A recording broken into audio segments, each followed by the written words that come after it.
Hey guys, welcome back to Hook with Anime. If you like the video, make sure to subscribe to my channel. Let's begin. Chapter 1. First Encounters. The incident occurred suddenly.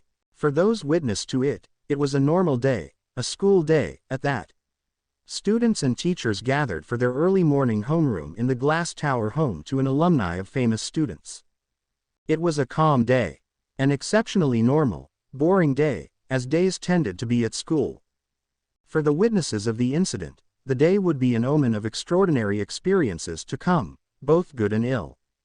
The incident would be marked by a sudden, all-consuming blinding white light just outside the windows of the academic building, glaring brighter than the sun at the peak of noon. Those who dared to peer closer rather than shield their eyes and bury their heads against their desks, anticipating the worst, would see a violet flicker fly from the light like a bolt of lightning, followed by the unmistakable sound of shattering of glass. It would strike fear into the hearts of some, ignite the flame of the protectors, and ruin an exhausted teacher's entire morning plan.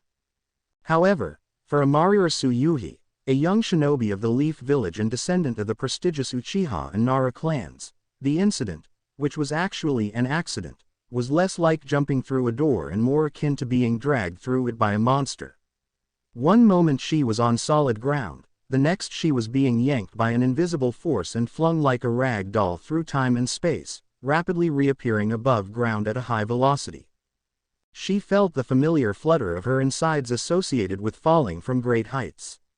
She saw a bright light reflect in glass, then her own reflection suddenly flying towards her.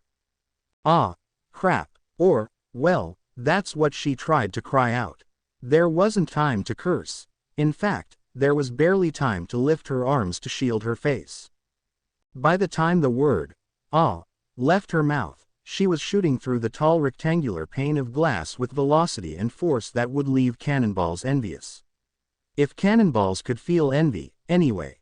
Glass unzipped flesh, tore through fabric. It buried into the unsuspecting victim of a space-time accident. Still, instinct guided the kunoichi.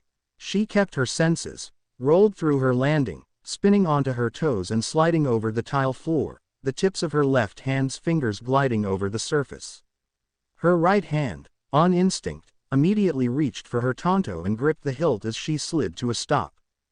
Thin rivers of blood trailed down the length of her arms, pouring from the cuts on the inner and outer sides of the limbs.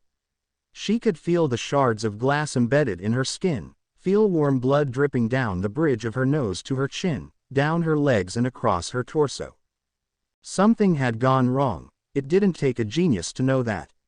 And she was hurt, badly.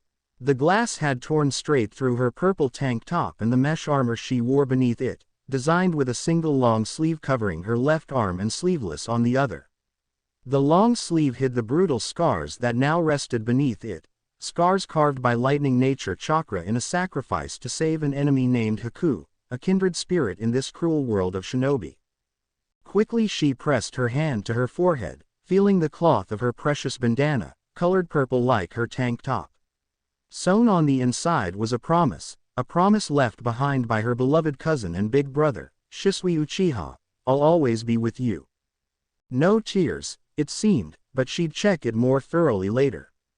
Her hand moved to her collarbone, feeling her leaf headband hung around her neck, and then the pendant of the Uchiha fan and Nara clan crest fused together.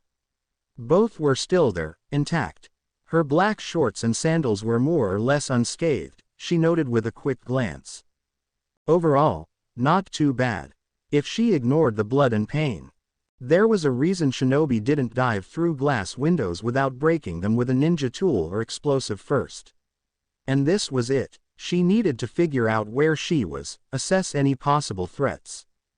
Crimson burned in her right eye, veins bulged along her left temple, towards the piercing lavender eye bearing a scar of betrayal through her blue eyelid, to the bottom of her orbital bone. These eyes, the Sharingan and Byakugan, enhanced her visual acuity, the former being her Kekkei Genkei, her birthright by blood, and the latter being a final gift of a dying brother, named Ryu. In an instant the kunoichi took in her foreign surroundings. A classroom. Is this the academy? No. She shook her head faintly. This room isn't set up like the academy. The desks are all wrong. Every student is on the same leveled plane, with a desk per student rather than the long desks we use. And the students?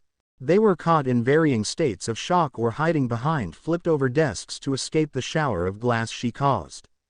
And these kids, they were older than her and absolutely the strangest group of people she'd ever seen. There was a girl with pink skin, pink hair and small horns on her head to the kunoichi's immediate left. A long tongue was wrapped around her waist, yanking her behind a fort of upturned desks. The tongue belonged to a slightly more normal-looking girl, if one looked past the inhuman length of her tongue, which brought to mind bad memories of the rogue leaf shinobi Orochimaru. Her hair was long, sea green, and the ends were tied in a neat bow. One row deeper was a boy with a muscular tail. Another row over she noticed the tallest and broadest of the boys, whose appearance made the kunoichi tilt her head slightly.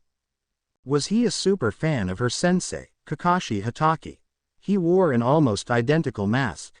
His pale gray hair was swept forward, covering his right eye.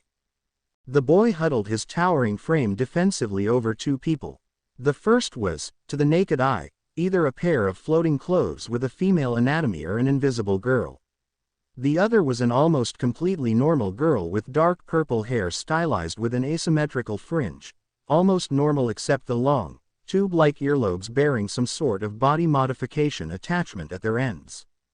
There were others, an incredibly short boy with purple ball-like hair, who wailed incessantly and seemed to be crying already. A feisty red-haired boy who was using himself as a shield between the kunoichi and his fellow students. Among them was a boy with a head that resembled a raven or crow. There was a boy with a head of hair colored white on his right side and red on his left. He had a nasty burn scar on the left side of his face. There was an exceptionally busty girl at the back of the class, with a spiky ponytail to put most Nara to shame. A boy with fluffy dark green hair and still others to count. One that caught her attention was a female student, whose right temple was shaved to the back of her ear and edge of the crown down to the flesh beneath, whose thick black hair, scattered with icy white highlights like random bolts of lightning, was parted from that edge to lay over her left shoulder. She bore a deep scar through her bottom lip. The girl was body flickering through rows, upturning desks as a distraction while grabbing stunned classmates and dragging them to the back of the classroom. In total, Amari counted 21 students. It took her but a breath to process every little detail, the gift of her visual prowess. The kids were dressed in school uniforms, white button-up shirts, gray jackets, dark green pants for the boys and dark green skirts for the girls. A few looked primed to attack. They never got the chance. Eyes snapping to her right, Amari took notice of the one adult in the room. He was quite slender, with a worn-out appearance that made the Nara wonder if he was an insomniac or if he simply failed to sleep the night before. His facial hair was disheveled. Did he shave, ever? And his black hair was shoulder-length and messy. Does he know how to brush it?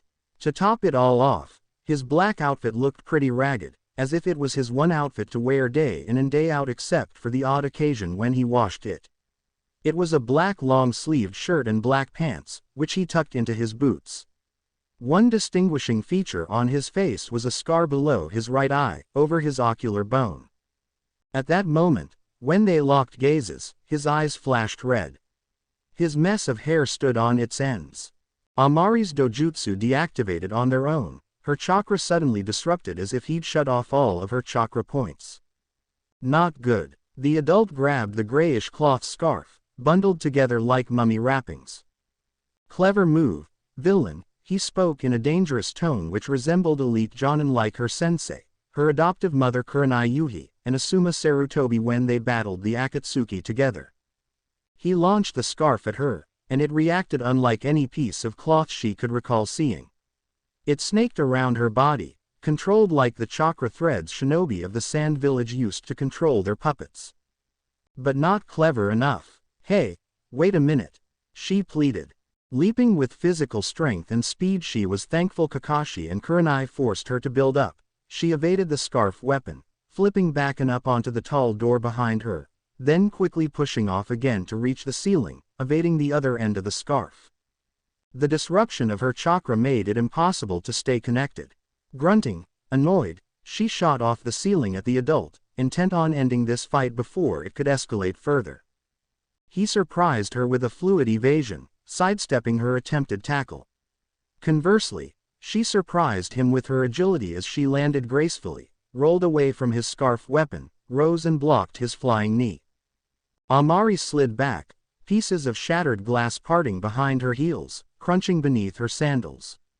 The air, she noted, rapidly began to chill. Sensing danger, she leapt and dashed a half-circle left, jumping and running along the chalkboard as a trail of ice, formed out of the ice wall that suddenly appeared in front of the students, chased her. Ice style, she murmured beneath her breath, leaping directly at the adult. The adult didn't block her kick. He showed his own agility, ducking beneath the blow, balancing on one leg as he struck with the other. The kunoichi blocked the blow and used the momentum of the strike to throw herself into a backflip. She landed on his podium, hand instinctively returning to her tanto, secured behind her right shoulder on a black harness resembling her cousin's. "This fight is pointless," Amari said.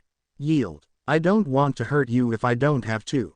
HMPH. He blinked. His hair fell. Chakra flowed normally through her body once more. But she didn't attack immediately or reactivate her dojutsu. This could be an international incident if she harmed a member of one of the other nations. Or if she allowed them to steal her eyes or harm and kill her. "Yes, it is pointless. For you, anyway. Do you think I'll just let you walk free and cause further damage or injuries, villain?"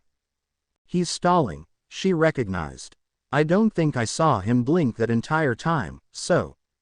Unlike her, he was revealing too much of his abilities by relying on his dojutsu so much. She hadn't even used a single jutsu yet, while his limitations were becoming far clearer. However, although he is relying on his chakra-disrupting dojutsu, this man is highly trained and skilled in hand-to-hand combat, as well as using that scarf weapon of his. It'll be a tough battle if he keeps disrupting my chakra, especially if I keep limiting myself to taijutsu. But, she lowered her hand from her blade, I can't risk an international incident by harming him with my kunais or tanto. He's only doing what he must to protect his students, no matter what it takes. Still, why call me a villain?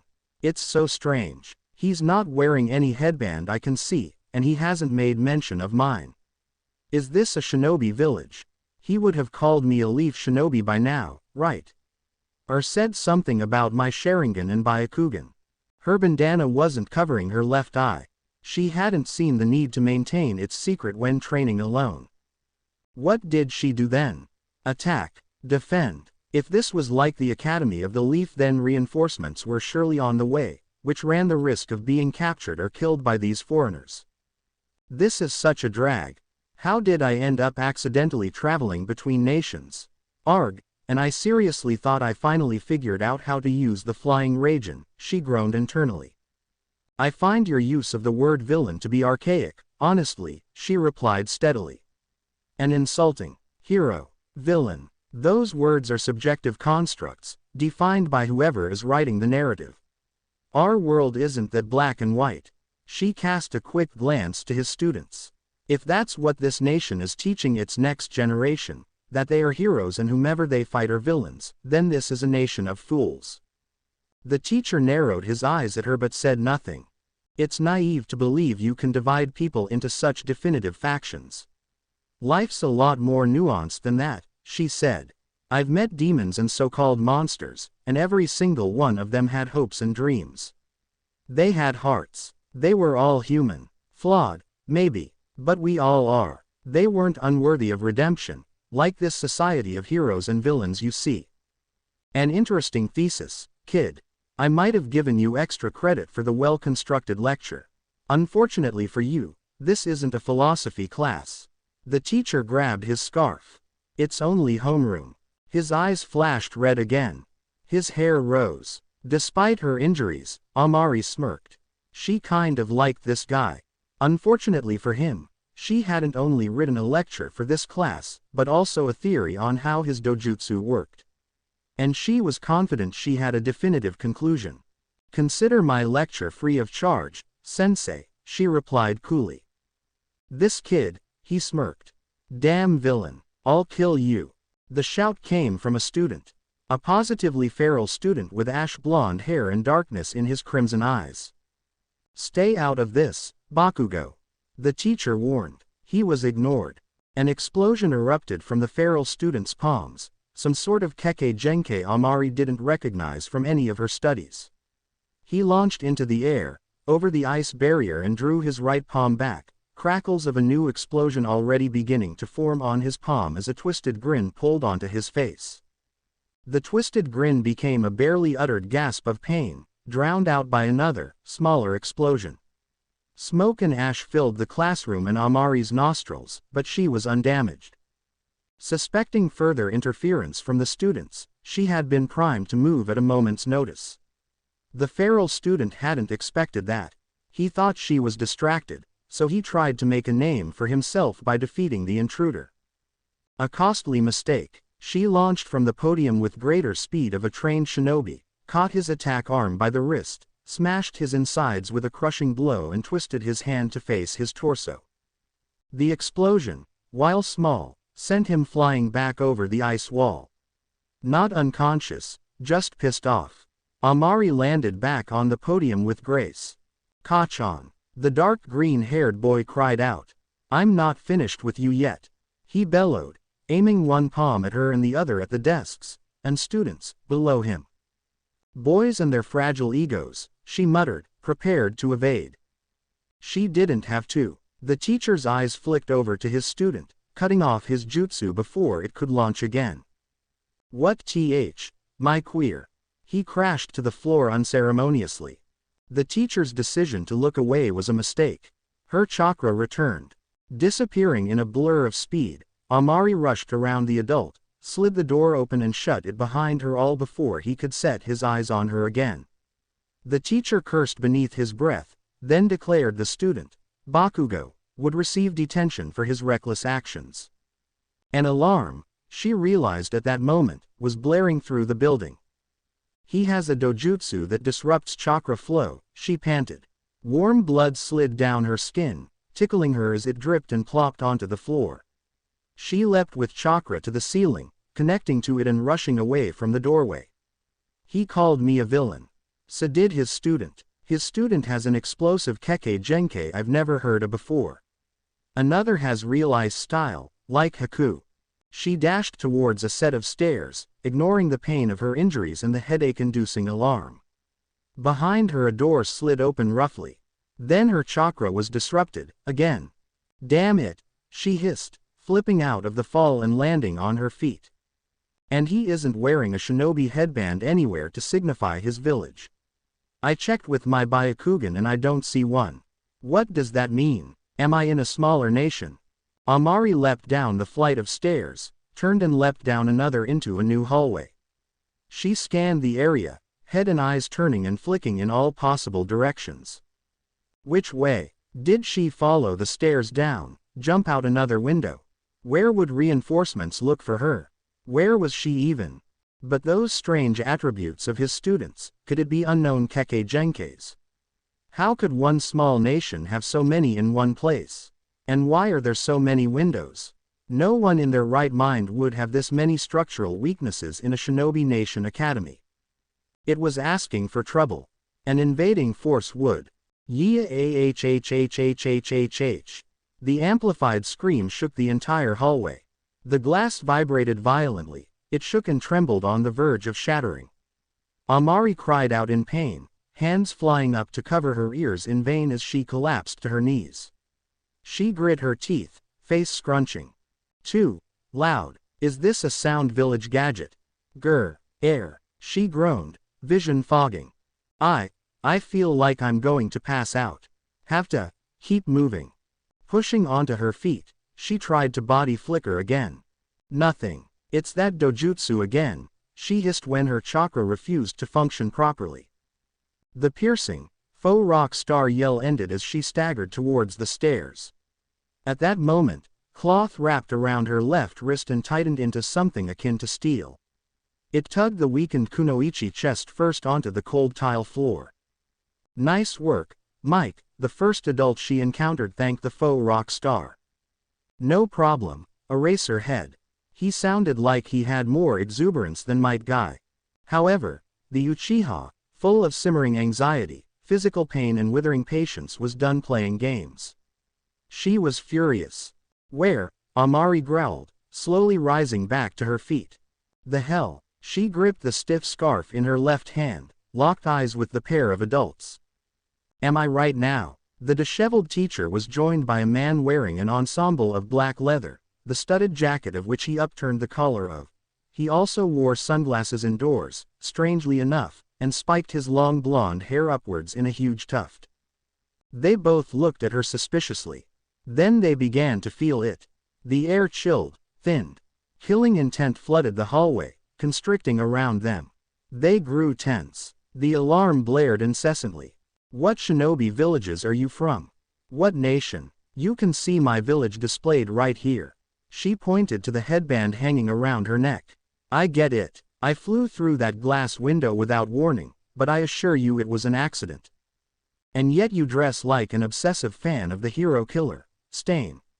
Except you decided purple was your color, kid, the disheveled adult replied. Hero killer. What the hell is a hero killer? She growled. Never mind that. What nation are we in right now?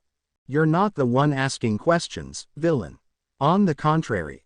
His hair fell. She body flickered. The Uchiha reappeared on the floor, sliding between the disheveled adult's legs, his scarf still attached to her wrist. He released the scarf, foreseeing her attempt to use it to tie him up. She rose to her feet and body flickered for her real target, the blonde. The blonde faux rock star saw nothing. She appeared in a crouch behind him, swept his legs out, pinned him chest first against the ground and placed a kunai to the speaker system over his throat. All in a matter of seconds. The disheveled adult whirled around, cursed under his breath and unleashed his dojutsu on her again. Don't even try to attack, she said coldly. The same goes for you, Blondie. I even feel like you're building up a scream and I'll destroy this expensive-looking gadget. And you better hope I don't plunge my blade too far, otherwise your throat will be next. One cold onyx and lavender eye met the red eyes of the disheveled adult, who snarled at her but made no move. I understand how your dojutsu works better than you realize, she continued. It requires full eye contact on the individual you target to disrupt their chakra, but you can only maintain it as long as your eyes are open. Just like the Mangekyo ability I possess, Okunanushi. You've obviously trained to keep your eyes open longer, but each interval is shorter than the last, Amari dissected. This time it was 25 seconds. How long will the next be? 24, 23, even less. And your little gadget reminds me of the Sound Village, she directed to the blonde. Is your nation working with Orochimaru? Did he supply this amplifier system to you? If your nation is willingly working with that scumbag, I see that as reason enough to consider you my enemies. And you don't want that right now. I am very annoyed at the moment. Dojutsu, chakra, Orochimaru, Sound Village, speak rationally. These words mean nothing to us. And that gadget is a legal support amplifier. Break it and you'll be paying for it. I am speaking very rationally, believe me, she replied coldly. Don't play games with me.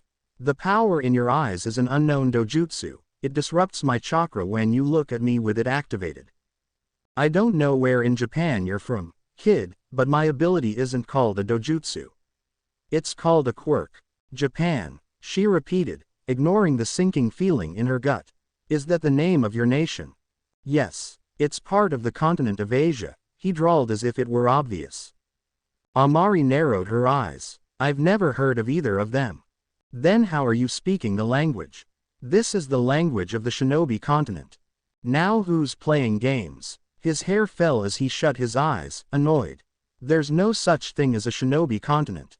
Yes there is, she refuted firmly as the sinking feeling grew worse. I'm from the village hidden in the leaves, of the land of fire. It's one of the 5 great shinobi nations. We suffered an invasion from the Sand Village and the Sound Village, the latter of which is run by Orochimaru. He's a rogue leaf shinobi. I I've never heard of the 5 great shinobi nations, and I have listeners from all over the globe. The blonde tried to be helpful. Shinobi are ancient, my little listener. What? Amari gasped. What's the last date you remember, kid? The teacher asked. She told him. The disheveled man sighed. He gestured to the window. Take a look outside, kid. It's better we get this over with now. Her stomach was churning. It felt like eels were wriggling around in her intestines. He didn't tell her the date, he didn't say much at all. Yet he said enough. Too much. No, it couldn't be what he was silently suggesting. It couldn't. Amari removed her blade and stepped towards the window, head whirling. What she saw drew a sharp gasp out of her. She stumbled away from the window as if she'd seen the death of her world in a vision. Because, in a way, she had. Beyond the academy campus were structures unlike any she had ever seen before. Towers of glass, standing as tall as 2 Hokage towers stacked on top of each other. Paved streets with strange metal constructs rolling over them. This was not her home. This wasn't even her era. Oh no. The crack of a whip drew her frightened attention down the hall. A woman dressed in skin-tight white latex beneath a very revealing black dominatrix outfit, accessorized with rhinestones, and equipped with a leather whip was strutting down the hall, a sadistic gleam in her eyes. What a naughty girl you are, infiltrating our campus. Are you prepared for your punishment? Midnight, stand down, the disheveled adult sighed. He sounded sad on Amari's behalf. She's not a villain. She's not even from our time. The sadistic gleam vanished. She lowered her whip, rested her free hand on her shapely hip and took on a curious expression. What's that supposed to mean? Amari couldn't breathe. Panicked thoughts, screamed at the top of her lungs, echoed within her mind. Perspiration was mixing with blood, her body was trembling. This wasn't real. This couldn't be real. Her home, her family and friends. No, this is all wrong. Without thinking, she took off down the stairs, struggling to breathe as she raced for the exit. The walls were closing in around her, darkening her world. The exit doors refused to budge when she tried to escape into the open air, where she was certain fresh air would wake her up from this nightmare. Her entire body was quivering violently. She breathed in and out, felt her chest heaving with every breath, yet felt no oxygen enter. Her entire world began to spin. The kunoichi stumbled away from the door, into a giant mass of man. Had she been in her right mind, she may have sensed the power irradiating off of him. She may have realized he possessed power beyond the likes of the 5th Hokage and possibly all Hokage before her. Instead she could only look up at the man in a gold pinstripe suit, whose muscular frame and well-defined physique made her appear like a toddler next to a full-grown adult, whose short blonde hair was swept back, with 2 distinct tufts sticking up above his head, creating a sort of V-shape. The hair cast a dark shadow over his face, but 2 blue orbs glowed beneath them. He was smiling widely, but his eyes did not match his smile. His eyes glowed with concern.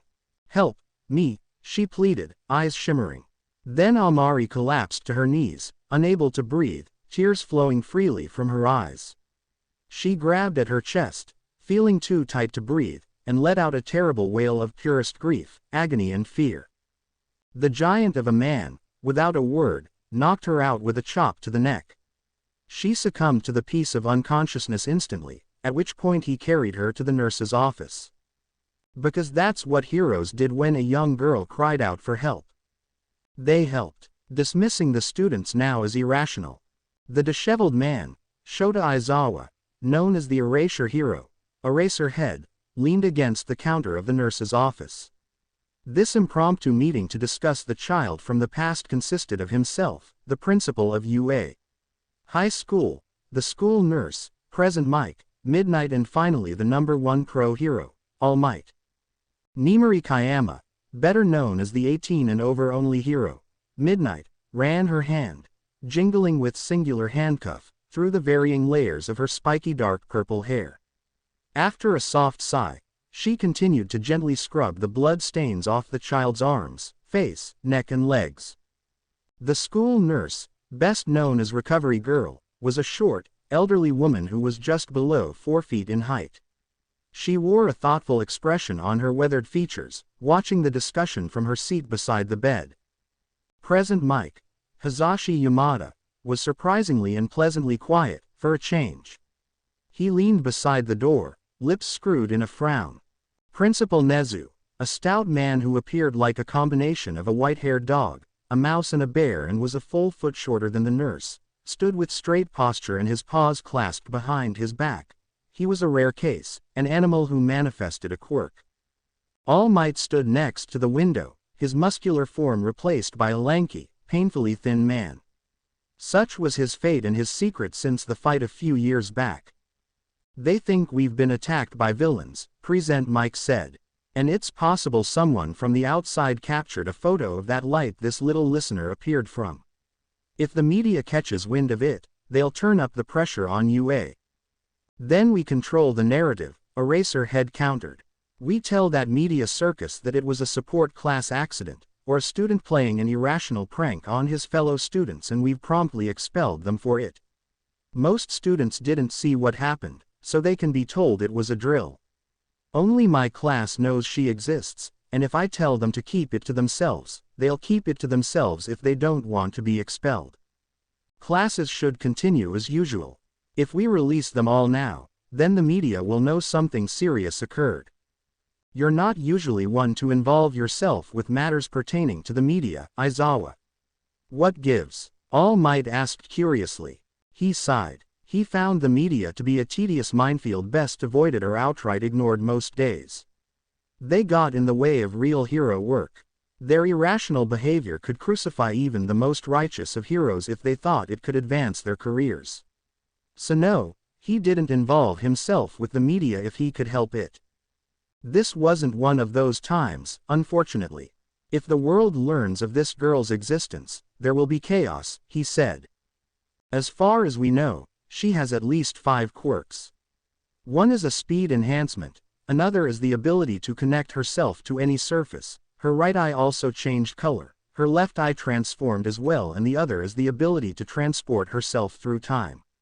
He eyed the group seriously. We cannot afford a media circus surrounding her. Our enemies will want to capture her for themselves and twist her quirk to their means. All Might nodded. I don't want to imagine what the League of Villains might do with that kind of power. He glanced to the unconscious child. Or what fate would befall this young girl if they did learn the truth of her quirk. Or what damage she might do if they turned her into a villain, Present Mike said. I don't know a whole lot about ancient shinobi, but this little listener is definitely trained in hand-to-hand combat. And she is actually pretty frightening for a kid. Well, I can confirm she has seen battle, Recovery Girl spoke up. She turned to face the group. It is possible she was even tortured. Her left arm and shoulder are covered with deep scars from what appears to be a blade of some sort. There is also the scar over her left eye. I wonder, perhaps she doesn't possess quirks at all, said Principal Nezu in his high-octave voice. We are assuming her powers relate to ours, because we believe she is from the distant past. However, I have another theory. According to your conversation with her, Aizawa, she is from a shinobi continent. She claimed you wield a power called a dojutsu. Right, he nodded. What are you suggesting, Principal Nezu? Midnight asked. She may not be from a different time, but a different world not at all unlike our own. This is beginning to get over my head, Present Mike whined. There are many theories about the existence of a multiverse, but no evidence as far as our scientists have discovered. But let's say she is from a different Earth. It is highly possible her powers evolved differently than our own. Isn't that exciting? She's dangerous, Aizawa cut in. She may have the appearance of a child, she may even be a child, but don't let her appearance or age fool you. This girl is a skilled soldier. She has reflexes and situational awareness that rivals young pros. She'd destroy my class in one-on-one combat. We need to keep the knowledge of her existence minimized. I agree, Nezu nodded sagely. We will send the students back to class effective immediately. I will speak to the rest of the UA faculty privately. Please assure your students there is no threat. Principal Nezu, what are we going to do with this young lady? All Might asked. If what you said is true, then it's possible she may not have a way back to her home. Our world may be her home now, and though she may be a soldier, she is still a child who has lost all of her family and friends. That would crush many adults. I can't imagine the heartache it will cause a child. For now, we will let her rest. Should she be unable to return to her home, I will ensure arrangements are made for her well-being. It is the least we can do. The meeting was adjourned. Aizawa returned to his homeroom, hoping for the kid's sake that she could return to her home, and also cooking up a plan on the chance she couldn't. It was only rational to consider all possibilities. As the final bell of the school day rang, Class 1A as a whole exhaled a collective sigh of relief. It was abnormal, to say the least. While they did encounter normal academic courses throughout their day, such as mathematics and modern literature, which few considered jovial or entertaining, the classroom was generally cheerful and encouraging even at the end of the day. It was hard not to feel even the slightest bit excited. This was the famous UA High School, home to alumni like All Might, Endeavor and other famous pro-heroes. Ever since quirks first appeared, humanity had become a superhuman society straight out of a comic book. And with the rise of superhuman powers, so too did the profession of pro-heroes. But the hard truth is that no one is created equal.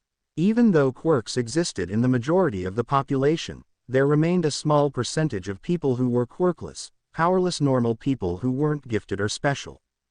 Izuku Midoriya, a fluffy dark green-haired plain-looking boy, once counted himself among them. It was devastating. All he wanted to do was become a pro-hero like his idol, All Might.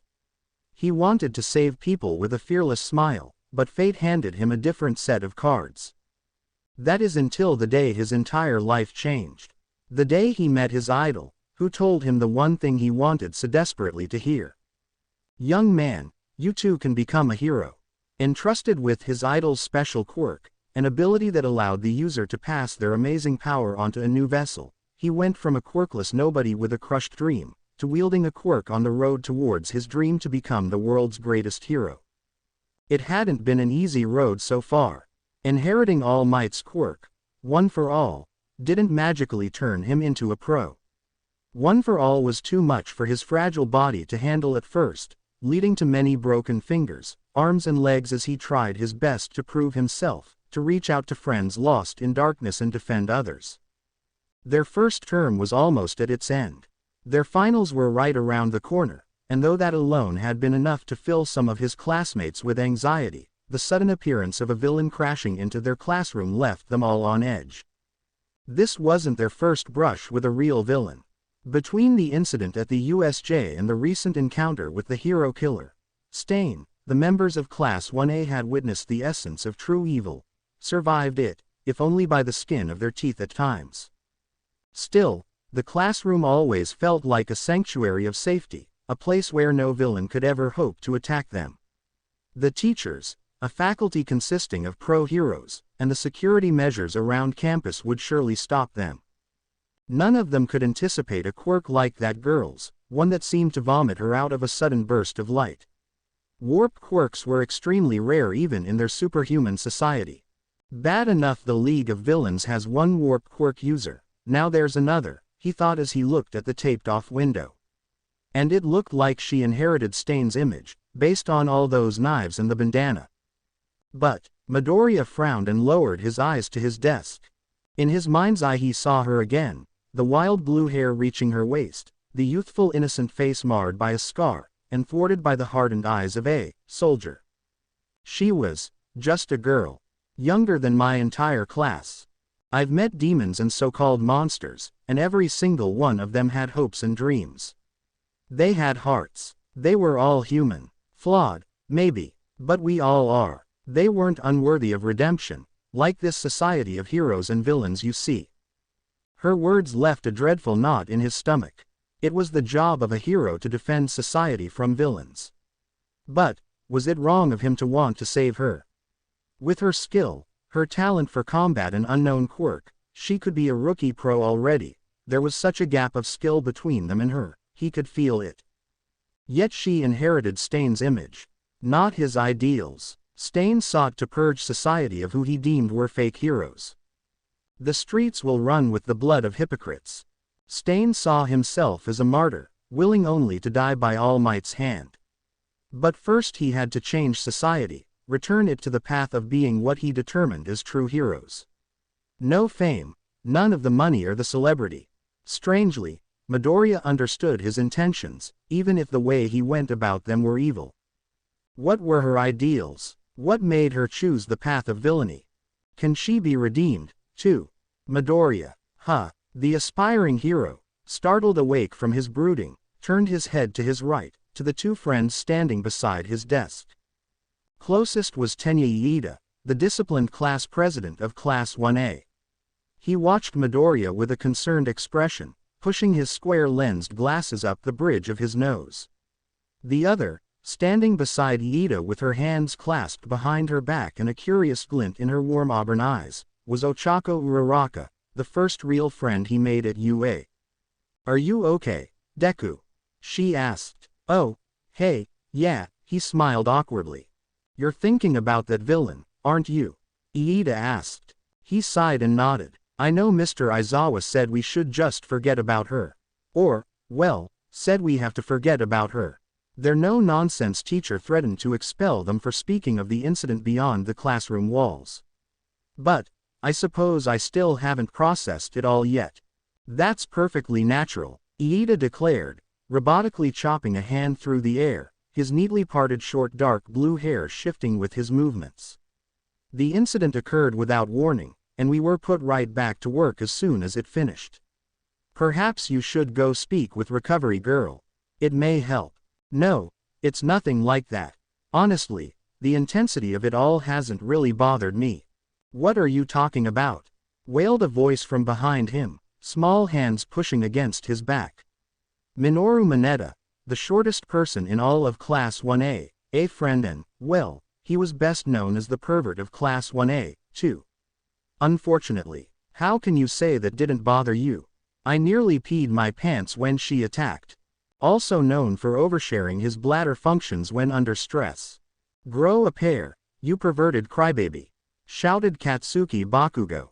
Midoriya sighed. He'd grown used to his childhood classmate and bully's outbursts. "At least I don't have detention." "What did you say? I'll kill you." Bakugo's eyes were white with rage. Mineta, wisely, hid himself behind Midoriya. "I had that villain right where I wanted her. If he hadn't cancelled my quirk she'd have been done for." "I doubt that," came the calm and steady reply of Shoto Todoroki. The perfectly symmetrical red and white-haired boy approached the conversation with his normal reserved expression. "She predicted your attack and countered it perfectly, without ever taking her eyes off of Mr. Aizawa. Furthermore, she fought while injured, without her quirk and without using any of her weapons, and it took the teamwork of two pros to catch her." "Don't talk to me, icy hot. You're the one who failed to capture her first." "Exactly." Todoroki nodded once. "She has excellent battlefield awareness, with precise decision-making while under pressure." "Todoroki's right," hyped in Momo Yaoyorozu sagely, vice representative of Class 1A. She sat at her desk, playing with the large strand of black hair hanging on the right side of her face, too short to fit into the long spiky ponytail she wore her hair in. Of all of Class 1A, in intelligence alone, Momo Yaoyorozu was at the top of the class, wielding an amazing creation quirk which required the genius intellect she possessed. She targeted Mr. Aizawa directly after Todoroki's attack, drawing close so none of us could interfere with their battle without possibly hurting each other or our teacher in the process. The villain also possessed an impressive level of spatial awareness and acrobatics. And that's all without her quirk or weapons.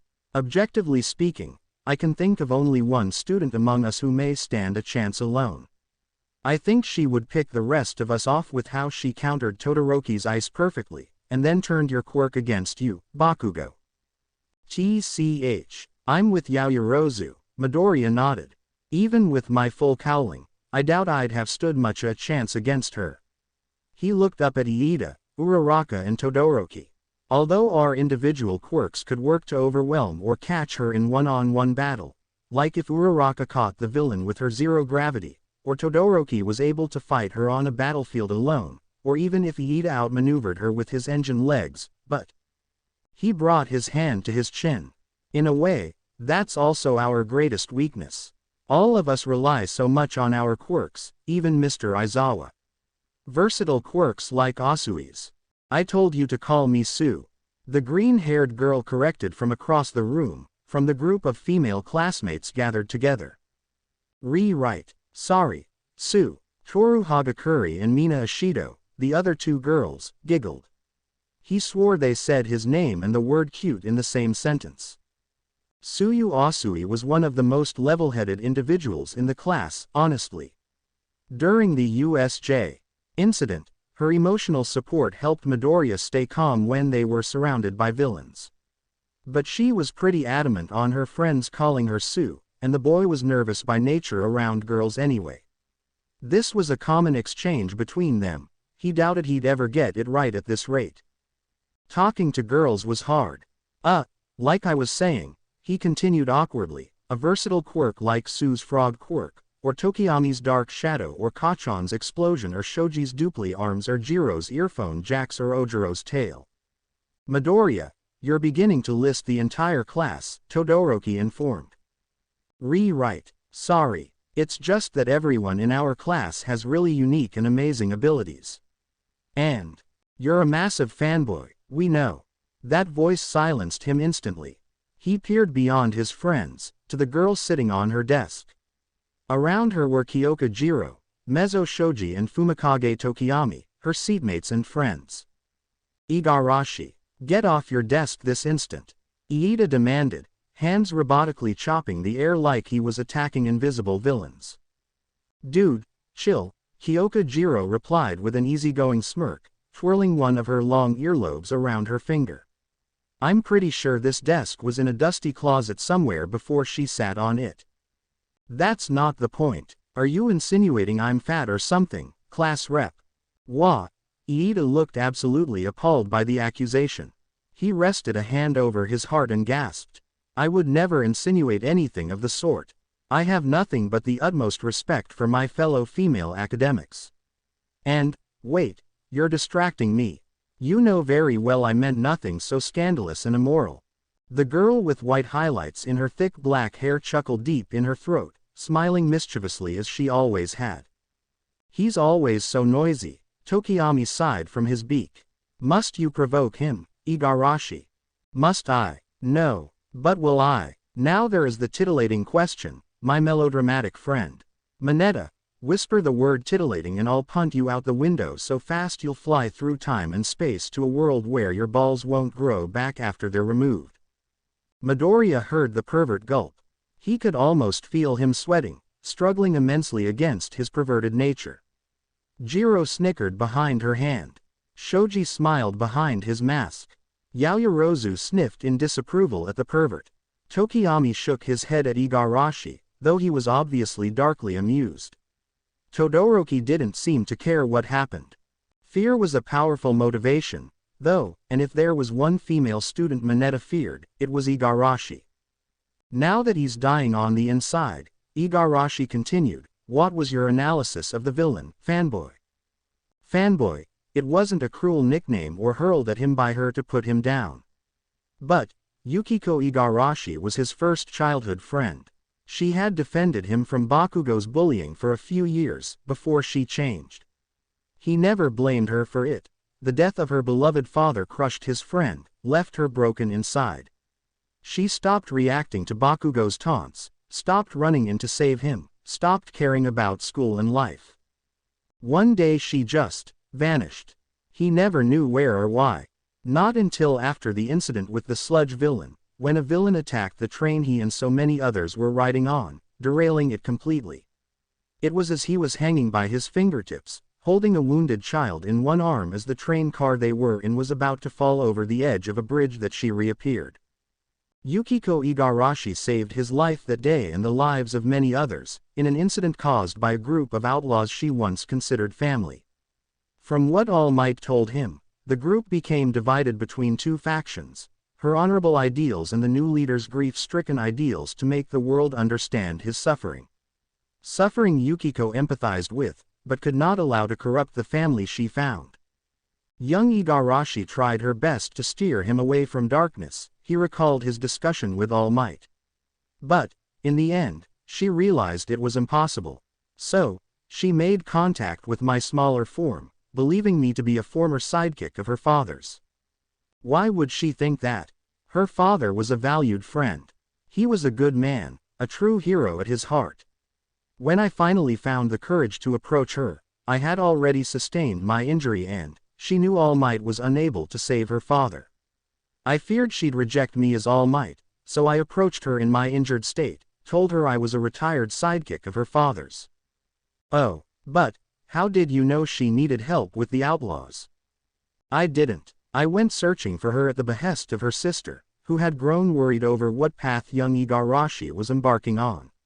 I went to help her become the hero I believed she could be. As a result, I learned of her situation. She pushed her quirk to its limit to save us. She would have died without you rushing her straight to the hospital. Yes, All Might nodded, voice low. I feared I had failed to save her too. But young Igarashi's actions prove that she has a heart of a hero. Self-sacrifice, that is the trait any true hero possesses. Fanboy, it costs extra to stare. Igarashi smiled with mischief.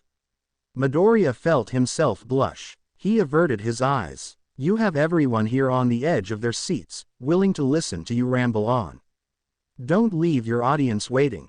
It would be easy to judge her for the path she embarked on, young Midoriya. Many will. Like that scar through her lip, her past actions will follow her everywhere. However, I implore you to look beyond the surface. There is more to young Igarashi's situation than the crimes she is an accomplice to. She seeks to reform, to be a hero like her father. All of you with your judgmental eyes, grr. I can't stand it. What do you know about me, huh? What do you know about the life I've lived? What right do any of you have to judge me when you've never lost anyone at all? You've never cried yourself to sleep, begging for your dead father to come back. You've never lived in fear of one of your parents. None of you know anything. You don't know what it's like to fear your own power. You don't know true pain, so don't you dare judge me. It's not just a hero's duty to defeat a villain in battle. We must save people, even if that means saving them from themselves, young Midoriya. Right. Sorry, he spoke up. Yukiko, back when you yelled at our class, I was ashamed because I realized I'd ignored All Might's advice and judged you the same way Kachan and the others were at the time. I failed to even try to understand your circumstance or your feelings, when you've always gone out of your way to understand others. I failed to be your friend. Only Jiro, Shoji and Tokiyami never looked at you like a villain, or with distrust or suspicion. They didn't judge you for your past. Kachan, Todoroki, all of us did. Yet you kept trying to find a path forward, trying to find your reason to be a hero. I wish I could have helped you. Because you were my first hero. I idolized All Might, but you were in my life, Yukiko. You were my hero. Yet, even with one for all, I've only ever been a burden to you. Before you can even think of saving someone else, first you have to be able to take care of yourself, fanboy. I haven't been able to save you, when you always save me. Our class's quirks are all versatile in some manner, he began. And those who know how to use them at their highest level would stand a greater chance against that villain. But she showed a pro level of situational awareness and skill. Like Todoroki said, it took two pros teaming up to finally stop her, so any battle against her wouldn't be like those low-level villains we faced during the USJ incident. Out of all of us, there's only one person whose quirk and fighting ability together could match hers. He looked back to Yaoyorozu and motioned with his eyes towards the person in question. She nodded in agreement to his assessment. Igarashi holds the greatest chance of fighting that villain, she stated. When Mr. Aizawa took his eyes off her to cancel Bakugo's quirk, the villain appeared to teleport behind him and escaped, briefly. Shoji, however, was able to hear her footsteps, which means she's like Todoroki and Igarashi, wielding two quirks. One is a warp quirk. That's how she broke into our classroom. The other is a speed-based quirk. Because of her ability to warp and enhance her speed to appear as teleportation, she would be the worst match for the likes of Todoroki, who relies heavily on his ice and fire to attack and defend him from attack. He wouldn't be able to predict her movements to counter properly. She'd likely wear him down. It's not that Todoroki's hand-to-hand combat skills are lacking in any way, but she showed a far greater skill in the art. I agree, Todoroki nodded. A victory wouldn't be impossible. But it'd be unlikely for most of us. Even you, Bakugo. I'd kill her, icy hot. And I'll kill you, too, he replied in a deadly voice. Sure. Igarashi, on the other hand, wields not only a versatile quirk that would allow her to match the villain's speed, but she has a high level of proficiency in close-quarter combat, Yaoyorozu continued. Even if they were to exhaust their quirks, the villain and Igarashi would still possess the skill to fight one another without it. That's what made the villain so dangerous. She didn't need her quirk to fight any of us. Neither does Igarashi. Bow before me, mortals, Igarashi deadpanned. Careful we do not inflate her ego too much, Tokiyami implored amusedly. The door is only so wide. I'll take care of it. Jiro jabbed her friend in the side with her earphone jack. Yukiko yelped, then leapt off her desk, prepared to take her vengeance. Jiro, wisely, hid behind Shoji's massive frame, snickering. Easy, Yukiko, Shoji calmed. You don't want Mr. Aizawa to give you detention again for fighting in class, do you? No, Yukiko grumbled beneath her breath. I'll lay you out later, Kyoka. Lay her out, Mineta whispered, drooling as he bit his nails. Two long earlobes extended between the gathered students and stabbed into Mineta's head. He wailed horrifically as Jiro sent her heartbeat thundering into him. Izuku seized up in his seat, afraid he might be attacked too. By the time the assault ended, Mineta was still drooling, but not for the same reasons as before. He was face down on his desk, drooling over himself in a stupor of pain. Little scumbag, Jiro cursed, nose scrunched, blush on her cheeks. He is quite the fiend, Tokiyami nodded sagely. The class slowly began to empty out after that. Midoriya looked one last time at the broken window before he joined Iida and Uraraka. I hope she gets a second chance. I hope someone can save her from herself, too. Chapter 2. Constants and Variables. A New World, a New Home. Amari crawled through a dense haze of exhaustion to wakefulness. Lead filled her limbs, burdened her eyelids. The haze she crawled through took on the form of the hidden mist jutsu, showing no signs of thinning no matter how far she clawed ahead. A light headache was throbbing at her temples, falling in and out of sync with her resting heart. The gears in her brain clunked and ground together, struggling to wake after a cataclysm fractured them into a state of absolute disrepair. Her body didn't ache, shockingly. She expected an ache, a pain, a twinge of physical agony. But there was nothing, nothing at all. She was, however, absolutely drained. Sapped of all life and strength, or so it felt. It was as if she had been locked in an endless roaring battle for 7 full days, during which she repeatedly consumed food pills to replenish the obscene amount of chakra she expended. Then the battle finally reached its end. Or, perhaps, she reached her end. Now she collapsed into the cold mud, amid streams of blood and God knows what else, drained of all color and life and warmth, and there she lay, waylaid relentlessly by cold needles of rain. Part of her was determined to stay awake, to endure through the needles of rain until an ally arrived to bring her home. The other part just wanted to die, to shut her eyes and embrace an eternal rest, freed from this cruel world, forevermore. If only to escape the absence, and the pain. But despite the bramble she was clawing her way through appearing utterly inescapable, her last memories ensnared her ankle and yanked her through the thorny bush into a clearing. Her eyelids, weighed down by circus elephants, opened slowly to a paradox of absolute familiarity and extravagant foreignness. The sterile white ceiling painted by an evening glow, the opened privacy curtain, the dull, rhythmic chime of an EKG machine, this was all too familiar. Yet nothing about her surroundings matched the hospital she knew. The sheet tile was the wrong shade, more creamy than porcelain white. There were rows of upper and lower cabinets where there shouldn't be any.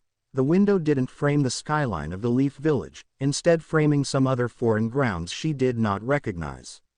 This hospital room appeared to be a small clinic, where all possible equipment and supplies were crammed together into one space for the convenience of the nurse or doctor. And where she tended to wake up to Lady Tsunade, the fifth Hokage, leader of the Leaf Village, hovering overhead, her youthful features betrayed by old, scarred eyes which monitored her intently, possibly even bearing a scolding on her lips to go along with the massive expanse of cleavage exposed by her kimono-styled blouse. She woke instead to find a different elderly woman seated nearby. A stranger. The doctor or nurse was 4 feet tall, if she was lucky. She did not conceal her age beneath a transformation jutsu, unlike the fifth Hokage. With hair gray as ash, held in a netted bun, and wrinkled and weathered features that detailed her history like a topographical map, she appeared old enough to be Lady Tsunade's mother. She was attired in a doctor's lab coat that was slightly longer than her, with a belt around her white dress, the latter of which bore yellow and red vest-like designs. The belt bore a pink R on it like some sort of comic book hero. On the sides of her head she wore a pink helmet, joined together by a glass visor over her eyes. A large syringe poked out of her netted bun. The elderly woman sat at her desk in a revolving chair, busying herself with paperwork on some matter Amari didn't care to learn. She was fixated on the woman. Rather, on what the woman represented. Another stranger. Further proof of this waking nightmare she was trapped inside of. The kunoichi shut her eyes, exhaled deeply. I wanted it to be a nightmare. I wanted this all to be a bad dream I'd wake up from at home, or even on the training field. But it isn't. She opened her tired eyes again to stare at the ceiling, feeling emotionally drained. Ready to turn over, cover her head with a pillow and pretend none of this was real, like burying her head in the sand would spare her the swelling heartache and longing for home. For her family and friends. Did anyone know yet that she vanished? Could she even return to them? How much time might pass? What if everyone she knew and loved had aged decades by the time she returned? This is all so wrong, murmured Amari, heart cracking but not crumbling. Not yet. Finally awake, dearie. The small stranger rolled her small chair over to her bedside. How are you feeling? Like a fool who flew too close to the sun, she thought bitterly. Like I've accidentally killed everyone I've ever loved. Like someone is pushing me underwater, then pulling me out for the briefest moments I can inhale air, only to then begin drowning me all over again. How am I feeling? I'm feeling alone in a world full of strangers. I'm feeling like my heart has died, but my body is still alive for some stupid reason. And all I want to do is go home, to hug my mother and tell her how much I love her, how frighteningly real this nightmare was. I want to hug my family, even though Shika would call me troublesome for squeezing him so tightly. I want to hug my friends and thank them for being at my side through all of our battles. I want to hug Kakashi-sensei, too, and thank him for all his support over the years. Iruka-sensei and Asuma-sensei, too. I want to hug Itsuko and Osamu and tell them how much I appreciate everything they and the other crows of the leaf do for me. I want to run to the sand village and hug Hikari. I want to see her smile again. I want to hear Hinata call me by Amarirasu, and then sputter to apologize and promise me one more time as always when I tell her to just call me Amari. I want to see Haku again and thank him for our bond. Because I'm afraid I won't be able to do any of those things ever again. I'm afraid that I've lost everything again. I'm afraid because I don't know if I can make it back home. And even if I can, I don't know if my home will be the same. That's how I feel, but I can't say that. I can't say that out loud because it'll make this too real. It'll break me down and shatter my fracturing heart, and I don't know if I can handle that. I don't know if I can overcome the loss of everything and everyone I've ever loved again. I feel exhausted, but, she muttered instead. The kunoichi sat up. Concealing her true feelings behind a mask of indifference she learned from Itachi Uchiha, a clansman and clan brother. She examined her arms, noticing the tears in her mesh sleeve and her tank top from the glass, yet finding no cuts or new scars. My injuries are all healed. If you're responsible for that, thank you. You're welcome, dearie. You should know, your current exhaustion is a response to my healing quirk. I can amplify and speed up your body's natural healing process, but repairing the damage costs energy. And crashing through a window opened up several lacerations on your body. Quirk. There was that word again. That word to describe a ninjutsu ability, in this case a form of medical ninjutsu. Except they aren't describing ninjutsu or medical ninjutsu. These quirks of theirs are a different type of power than I wield. This world was an anomaly. No, I'm the anomaly. I don't belong here. I see. I'm sorry for the trouble. This was all wrong. This was one of her worst-case scenarios. She wasn't in a small nation on the Shinobi continent or in one of the 5 great nations. This wasn't even a possible future, fractured by her sudden teleportation through time and space. It was worse, much worse. I shouldn't be here, she exhaled heavily. I don't belong here. Her hands were beginning to tremble. I'm losing everyone again. I can see this as overwhelming for you. Try to control your breathing. Take a deep breath from your diaphragm. Then exhale and repeat. It should help keep you calm. I'm trying. Her hands trembled without her consent. She couldn't breathe. But Mom, everyone, they were all gone. Out of her reach. Amari was hyperventilating. She clutched at her heart, burying her fingers in the cloth of her tank top and mesh shirt. This was real. Everything and everyone she loved was gone. Oh God, what had she done? Eyes wide and blurry with tears, she heaved and gasped and whimpered for air. What have I done? I can't breathe. I can't breathe. The elderly woman reached out and took Amari's trembling right hand into her smaller, gloved hands. Please focus on your breathing, dearie. Take a deep breath in. Now exhale it out. Very good. Now breathe in again, and exhale. The nurse patted her hand tenderly. This isn't your first bout of anxiety, is it?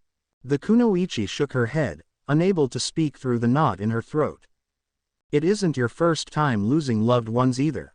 Again, she shook her head. No, not by a long shot. Shisui entrusted you with many truths I did not plan to tell you or Sasuke. Perhaps that is where I have made my greatest mistake as a brother, and where Shisui has accomplished what I was incapable of. Her unstable mind dragged her back into the recesses of her memory. Back to that day, back into the Tsukuyomi, with Itachi, where they stood upon the hill overlooking Nakano River, the place Shisui spent his final moments in. And in that moment she reverted back to her original identity, that of the child born as Haya Uchiha. Itachi. She wasn't even sure what she wanted to say. Part of her wanted to yell and scream at him for what he had done, or what she believed he had done. However, the more she looked at him, the more she realized how sad and defeated he looked. Shisui realized his mistake. His attempt to take the burden of the clan's fate alone cost him his life. But given the chance to continue to hide truths from you, he chose the opposite. He placed his trust and his will in you. He brought you in instead of pushing you away.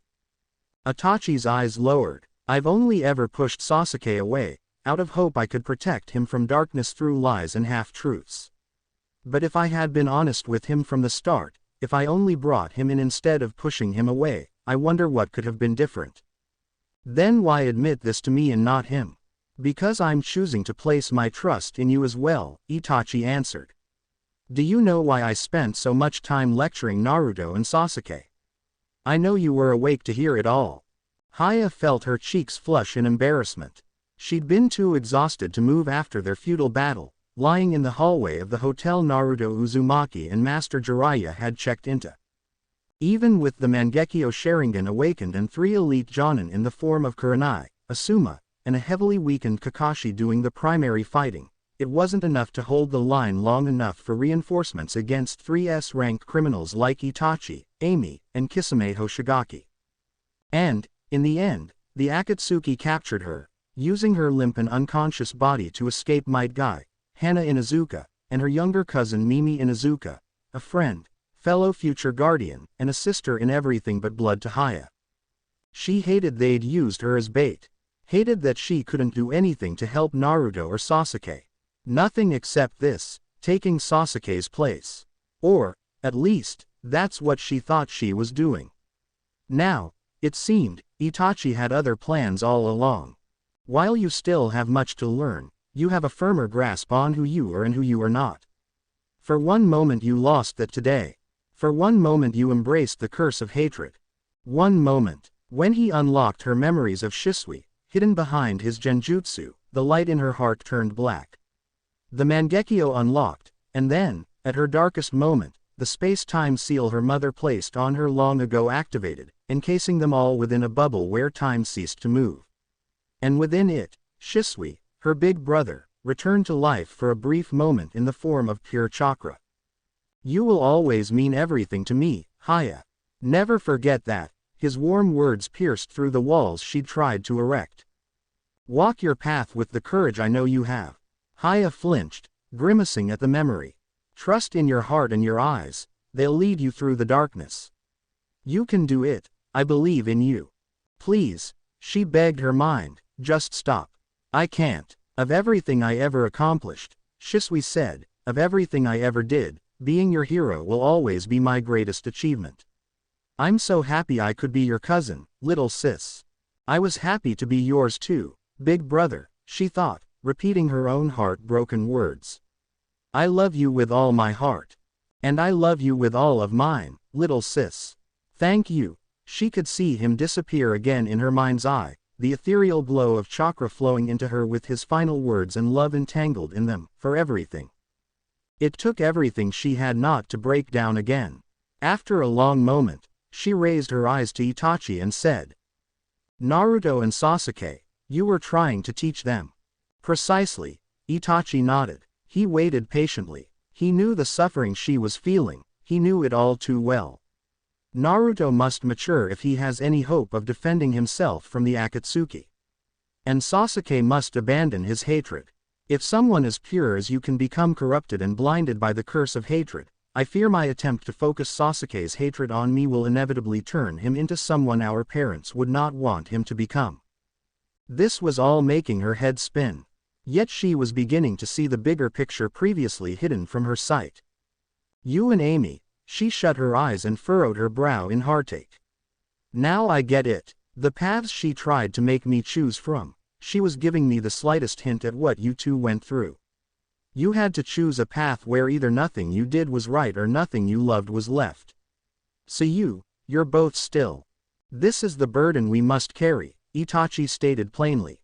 And that's why Shisui let you guys stay to hear everything he had to say instead of kicking you out like Kisame. The Fuinjutsu, it essentially let him see beyond the illusions you two casted around yourselves to the real Itachi and Amy. That's why he said he'd still be waiting for you both when you two. Pieces were beginning to fall into place. Which means either this masked man or the Foundation forced you to choose from those paths. Yes, Amy wasn't searching for Naruto, was she? No, she was not. Amy reminded the Foundation they are not untouchable, and should they cross a line, we will act. In the present, in the foreign hospital with her hand held in the small nurse's, Amari was panting, sweat beading on her skin. Itachi, he had entrusted so much to her. He'd asked her to fulfill a duty, and now. Sasuke is not you, Haya. He doesn't hold your convictions or your individuality, Itachi said. It is up to you to open his mind after he has closed it for so long. It is up to you to guide him out of the darkness back into the light. Itachi, I'm entrusting Sasuke's future to you. All I ask is that you keep him on the right path. Keep him from the darkness by whatever means you must. Do not let Orochimaru mold him into a disposable tool. She couldn't do any of that without getting home. She couldn't keep Sasuke, her clan brother, from the darkness if she was lost in another world. Itachi had entrusted his precious little brother to her, he had placed his faith in her. And she was completely screwing it up. Know this, Haya. Neither Amy nor I want you to save us from ourselves.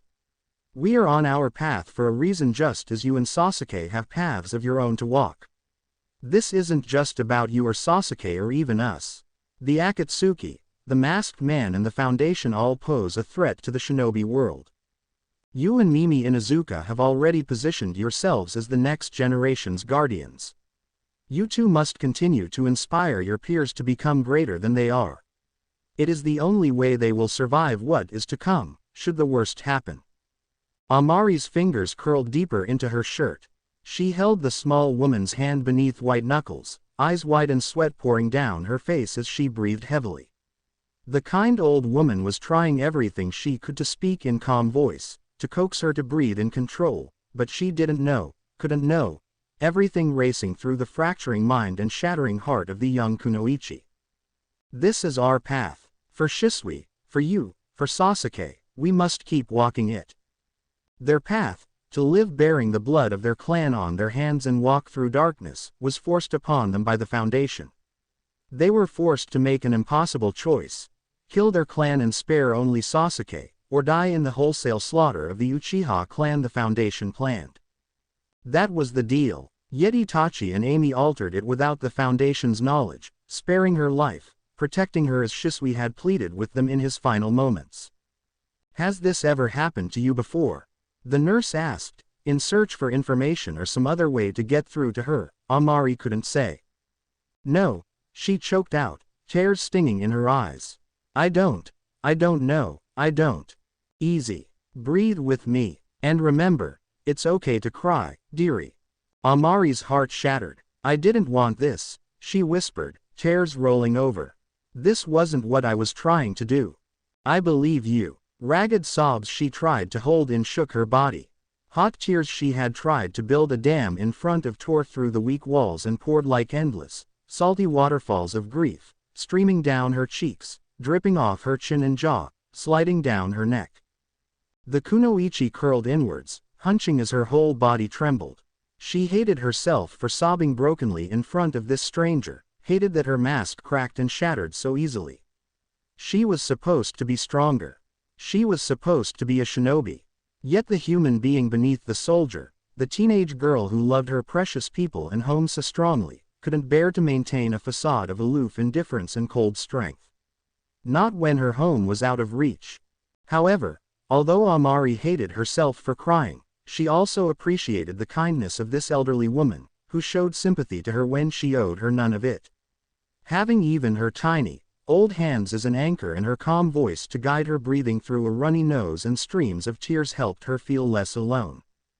Eventually the shinobi within her heart regained control again. The ragged sobs slowly became quiet whimpers.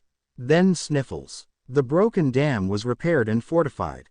Tissues, she learned, also existed in this world when the nurse offered them. Amari dried her eyes and cleaned her nose of the evidence left behind by her breakdown. I have to find some way to fix this, she sniffled. I have to get back to my family. The nurse rolled her chair away briefly to use a technology the Nara had never seen before, some sort of wired black rectangle, one end she held to her ear while speaking into the other end. Is it like a telepathic jutsu, allowing for long-distance communication? When the nurse finished, she rolled back to her bedside and smiled. The principal and 2 of our teachers would like to speak to you. Perhaps we can help you find a way back home. Thank you. Amari's gratitude was genuine, but she doubted they could offer any real help. How could they when fuinjutsu and space-time ninjutsu probably didn't exist here? I appreciate the thought, but this is my mess to fix. Was that some sort of long-distance communication system? She asked. It is, in fact. We call it a telephone. There is also a portable variation called a cell phone most of our population carries in their pockets. The nurse tilted her head in curiosity. She flattened her lips thoughtfully. You don't seem surprised by any of this medical equipment. Our hospitals are the same way. Honestly, she looked around. I've been hooked up to these machines so many times, and in hospital beds, waking up here doesn't even surprise me. So your hospitals are state-of-the-art, but no phones? None I know about. I'm not involved in our science and technology departments, so they may have rare tools the regular population doesn't know about yet. By the sound of it, though, everyone has these phones you speak into. She shook her head. We don't have this technology. Though it's probably useful.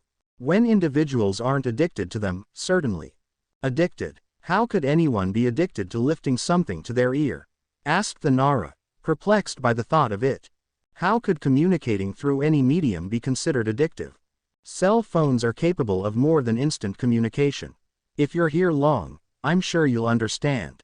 The kunoichi frowned. I'm not sure I want to know these other features if they cause addiction. Addiction is a bad thing in Japan. That's what this nation is called, right? The nurse smiled widely. Clearly Amari's ignorance was amusing. Right on both accounts. Addiction is widely considered a disease across the whole world. However, cell phones and their accessibility to things like social media and other features are currently under research on how they affect the human brain. Social media. Amari squinted, the word combination strange on her tongue. Imagine the ability to express any thought or opinion instantly to the entire world. Amari imagined it vividly, and what she saw could be described as nothing short of a devastating catastrophe. That's a terrible invention, she murmured, baffled. Shinobi could use an invention like that to create widespread misinformation, especially if everyone had access to it. It would be weaponized by every nation, used to spread lies or propaganda, or to control the information their own nation had access to. Is this regulated in any way? Do you have some way to stop subterfuge and misinformation from spreading? Attempts are beginning to be made. Attempts? You rolled this invention out without safety precautions. She gaped. What kind of insane world was this? Who in their right mind would grant access to an invention so easily weaponized to the entire populace? Without research into its addictive qualities or additional safety precautions to prevent misinformation from obscuring reality and truth, no less. The nurse, while entertained by her shock, wasn't able to explain further. The door slid open. After you, Principal Nezu. Ah, thank you very much. As seemed to be the norm of this strange world, Amari was initially caught off guard by the appearance of the individual she presumed to be the principal. He walked with an air of authority. Shorter than the nurse, he was either a mouse, dog or a small white-haired bear. Or all three. Is he like a summoning animal? He could speak a human language and had a certain intelligence in his beady black eyes. Maybe his quirk made him appear like an animal. Or maybe he was an animal who gained a quirk. Amari had no way of knowing. Regardless of his origin, he dressed smartly in a business vest, collared shirt, red tie, pants and shoes. The man who followed in after him was the disheveled teacher, though he wasn't the one to gesture him in. That honor went to the painfully skinny blonde man in a gold, pinstripe suit. He was much more muscular when I saw him, the Nara muttered beneath her breath, confused. Far more muscular. Had that been an illusion? A delusion of her panic-stricken mind? Is it some sort of transformation jutsu? Or, I guess quirk would be the right word. How strange. The man appeared to choke. Worryingly, she noticed a small stream of blood drip down his gaunt chin. His sunken-in blue eyes, almost glowing beneath the two messy tufts that hung over his face, widened comically. He rushed hastily into the room and all but slammed the door shut behind him. The principal and disheveled teacher eyed him first, the latter of the pair chastising his fellow teacher without a single word ever being spoken. He seemed to think the thin man should have known better. Then they drew their eyes to her. Do you recognize this man? The principal asked, his voice a strange mixture of high octave and unshakable seriousness. The way he asked made it clear to Amari she shouldn't have noticed him, at least by their standards. She wondered if she made a mistake, but decided to lie now would be pointless. It was obvious she recognized him. Why that was an issue, or could be an issue, was something she needed to learn. He knocked me out when I collapsed in a panic attack. She tilted her head to the side. Though he looked different, physically speaking. But I recognize his eyes. I've never seen blue eyes that glow like his before. Even if it weren't for his eyes, I can sense the familiar presence he carries. Oh, the principal was intrigued, academically. He crossed his arms behind his back and eyed her with gleaming curiosity in his beady black eyes. Is that another ability you wield? This ability to sense others' presence? Amari considered her response carefully. She knew nothing of this world, of these people or their vision of morality. Right now, thought the kunoichi, we're all foreigners to each other. Aliens, even. They want to learn as much as they can about me to discern whether I'm a threat to them or not.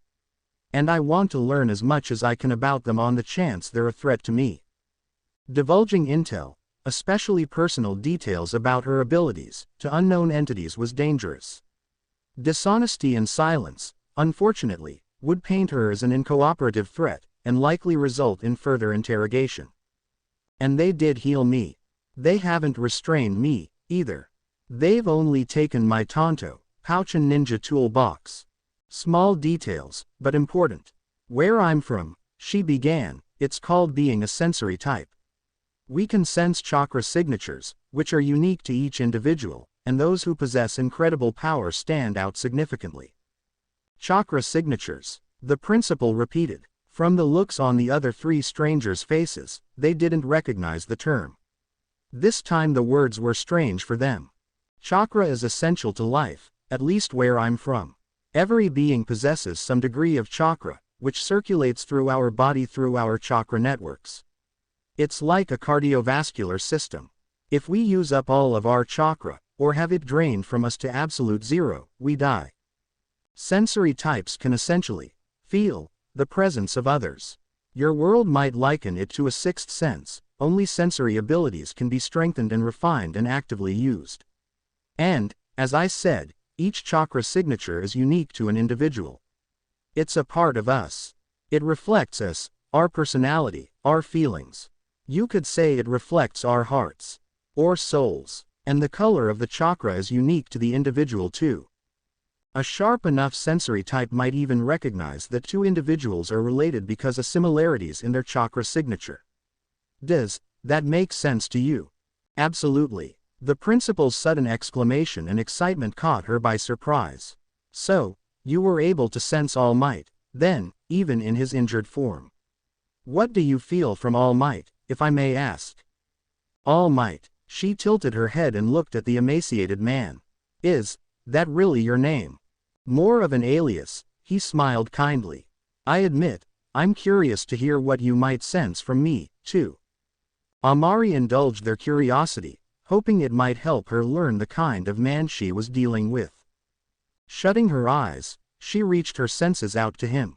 In the darkness, a burning flame built into a campfire glowed a hazy orange on the horizon, enticing her to approach. To reach out. When she reached closer, she was overwhelmed by the sheer power first, dormant, flickering, fading. It was bright and blinding. Still, Amari dug deeper, seeking more beyond the flickers of tremendous power he wielded. Seeking the core of the man that was calling her closer. He was more than power. More than physical strength. You're very warm, courageous, steadfast, bright and gentle. Sensing you is like hugging a blanket just out of the dryer on a cold day.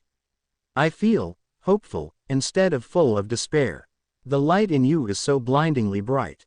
She smiled painfully. Hikari would love this. I wish she could sense you, too. Hikari, a sand village kunoichi, wielder of lava style and the iron sand, and the only friend of the sand shinobi and Jinchuriki named Gara, wielded incredible sensory abilities despite being born blind. An intense enough chakra could brighten her dark world, and All Might's was certainly bright enough. Its color is gold. I sense an immense power in you, currently restrained. But, she pursed her lips, there were other colors glowing. Smaller, fading with the fire towards the inevitable extinguishment. One of the lights pulsed. It called the Nara closer not with a voice, but with emotions of its own. With a yearning of its own. It's like there are others within you, she described, drawn to the light. Like I can sense the wills of those you carry in your heart. All Might gasped, but she was too enamored by the experience to hear it. I've never felt that before. But one of them, the purple light is closer. It's closest to you. She reached towards the purple orb, and it leaned into her palm. Warmer, but not burning. Gentle, but not timid. Then it burst like a firework. Amari recoiled slightly, surrounded by the sprinkling rain of shimmering purple light. The visage of a beautiful woman appeared before her. She was tall for a woman, slender yet voluptuous, well-built with intelligent and sharp eyes that made her all the more beautiful. She wore her dark and straight hair styled in a half-up half-down bun, with short bangs hanging above her forehead. A small mole was below her bottom lip. Amari was in awe. She is kind and just, empathetic, resilient, nurturing. One smile imparted that knowledge. One smile from her and all of Amari's fears miraculously melted away. Without speaking a word, the girl felt many new feelings from the woman. She's smiling. Wants you to keep smiling. She's proud of you. And the final message wasn't meant for this all-might man. It was for her, Amari realized. The woman reached her hand out and lightly poked the girl on the tip of her nose, laughing softly with a warm grin on her face. Slowly, she began to fade away. Again, she offered no words. But a feeling of this stranger, this woman whose purple light enchanted her, taking what remained of Amari's shattered heart into her nurturing hands. Piece by piece she reformed it for her, filling it with hope, resilience and perseverance. Saving her heart and soul from darkness and despair as any true hero would. Amari opened her eyes slowly. She smiled softly, giggled. I don't know what just happened, but she's made me feel all warm and fuzzy and happy instead of sad and cold. Master. A rough, emotional laugh from All Might snatched her attention. He was smiling in equal parts grief and joy, eyes shimmering with unshed tears. He bowed his head to her. Thank you, young lady. Thank you. You are quite the anomaly, young lady, the principal said, smiling at the interaction. To me, all of you are anomalies, she thought. But I know I'm the odd one here. After all, this isn't my world. However, she had a better idea of who she was dealing with. Her guard lowered slightly. I'm sorry for the damage and trouble I've caused you and your academy, Amari replied. Think nothing of it. The principal spread his hands out in a grand gesture. It seems to me this has all been one complex misunderstanding. I dare say our reactions to your sudden appearance may have escalated the situation beyond a diplomatic dialogue. But it was necessary. I was an unknown who suddenly smashed into a classroom full of his students. She motioned to the disheveled teacher. He knew nothing about me, other than the obvious. I wielded weapons and I was in an aggressive defense stance. He saw a threat and reacted accordingly to defend his students. I'd expect the same response from any shinobi worth their salt. She glanced around. Speaking of, where is my gear? We disarmed you and placed your weapons in the principal's office, for the safety of the old lady and our students, the disheveled teacher answered. I can't blame you, she nodded. Again, any shinobi worth their salt would disarm a potential threat, even if that didn't entirely render them defenseless. Panic attack or not, you have no idea how I'd react when I woke up. Or where my allegiances lie or what my moral compass is. The kunoichi looked at the four adults in the room.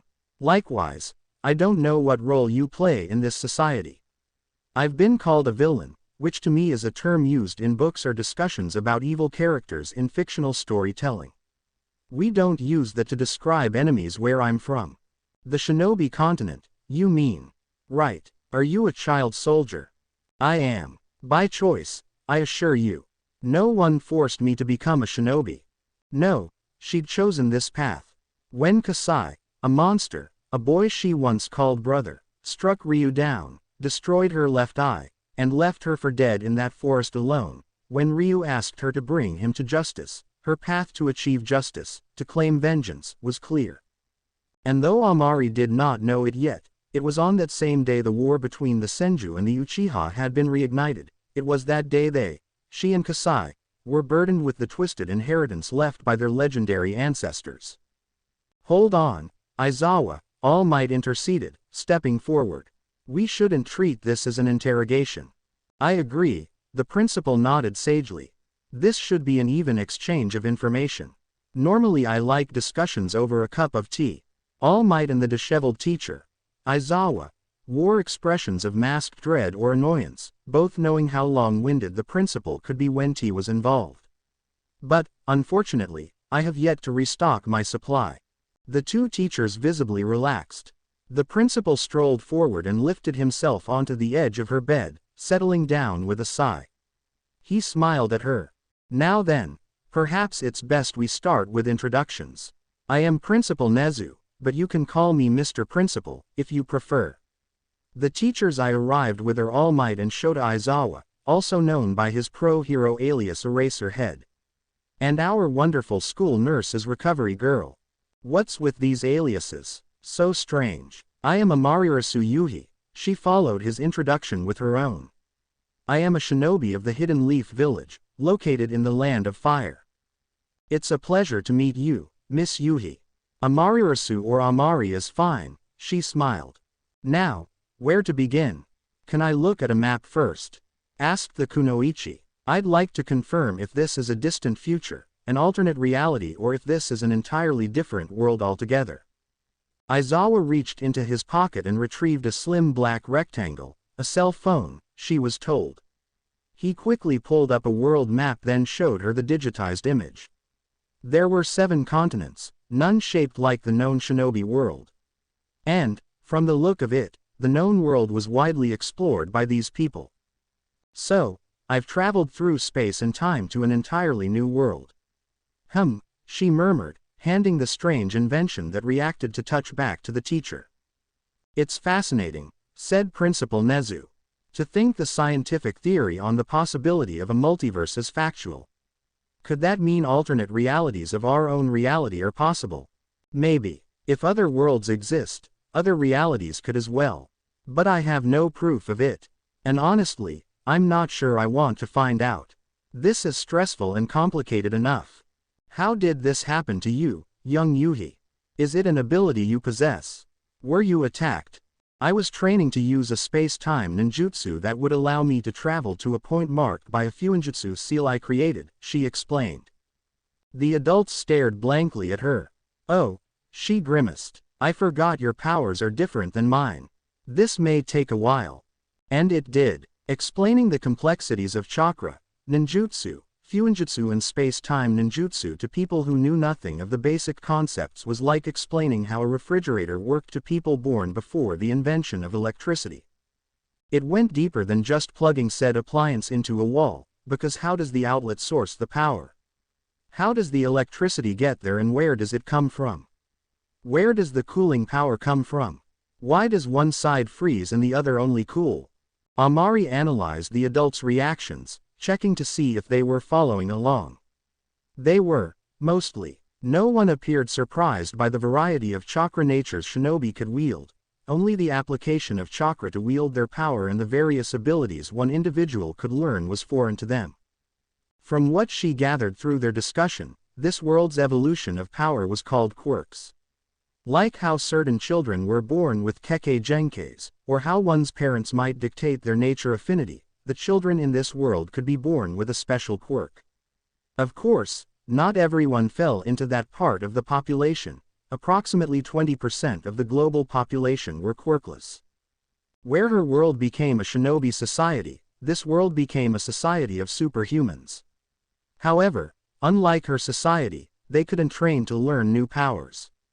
The power, or lack thereof, you were born with was all you could use. These abilities could be strengthened or refined, but there was no way for someone with superhuman strength to learn to emit fire. Quirks were, by her estimations, kekkei genkeis, without the restriction of clan bloodlines. Furthermore, the power a child inherited from their parents had the chance to be a new, unique quirk. Or a combination of the two powers. That's why you called me a villain, she deduced.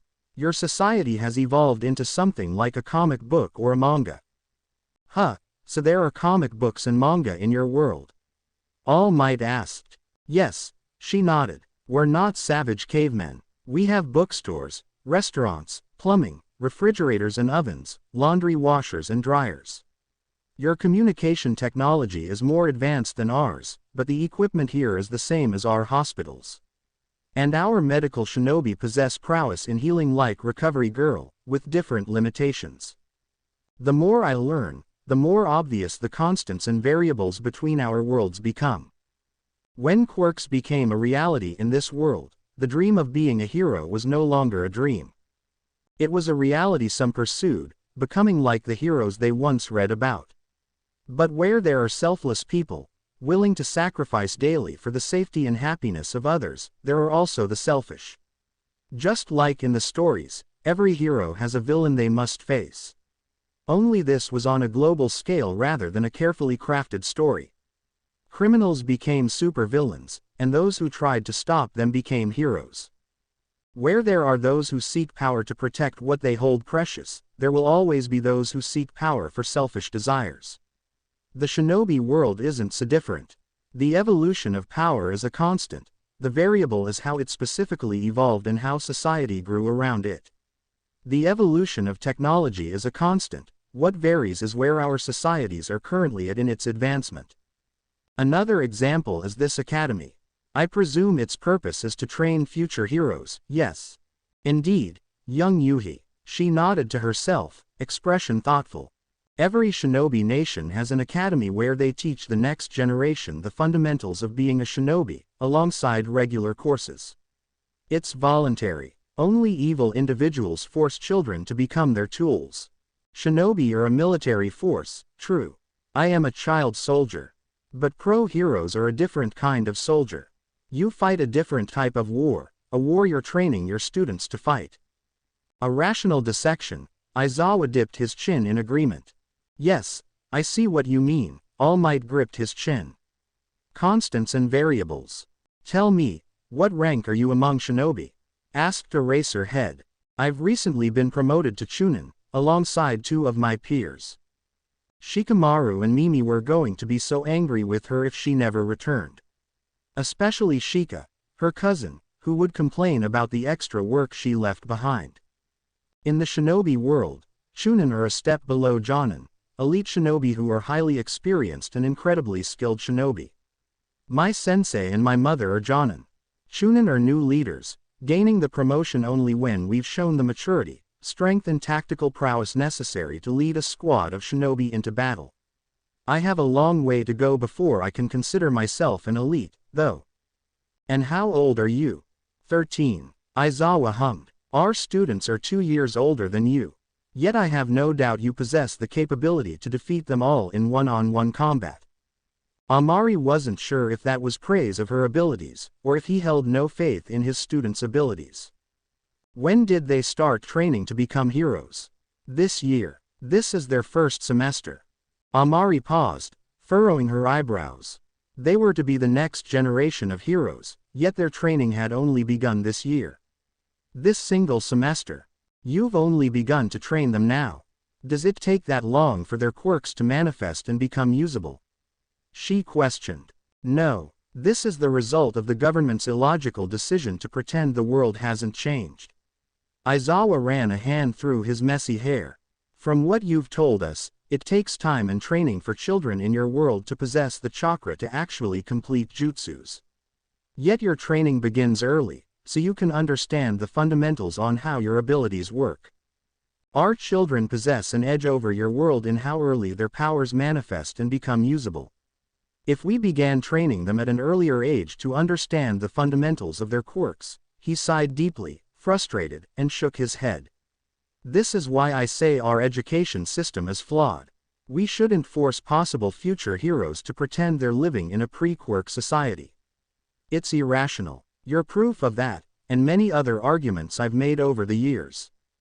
Somehow, the disheveled teacher looked even more exhausted. All Might watched him with sympathy. Recovery Girl and Principal Nezu both wore thoughtful expressions. So, it is the result of this faulty fuinjutsu that has teleported you to our world, Principal Nezu asked at length.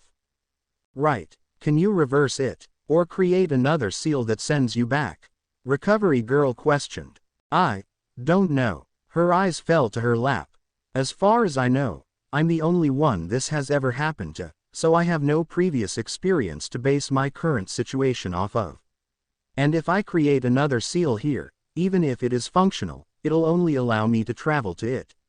I could create another faulty seal, I remember the design. But who knows where I'll end up if I activate it. I could end up somewhere worse than this. It could be a world without oxygen or poisonous air for all I know. Amari squeezed her eyes shut. What could she do? She was supposed to be a Nara, so why couldn't she think of a solution? Her temples throbbed. The headache was moving to the back of her skull. There had to be a path forward. A path back home. If she opened a door to this world, there had to be a way to open it again and go home. Right. After a brief moment of thought, she frowned. The only thing I can think of is to use the summoning jutsu to summon Osamu or Itsuko to my location. Summoning jutsu. All Might repeated. I've signed a summoning contract with the Crows of the Leaf.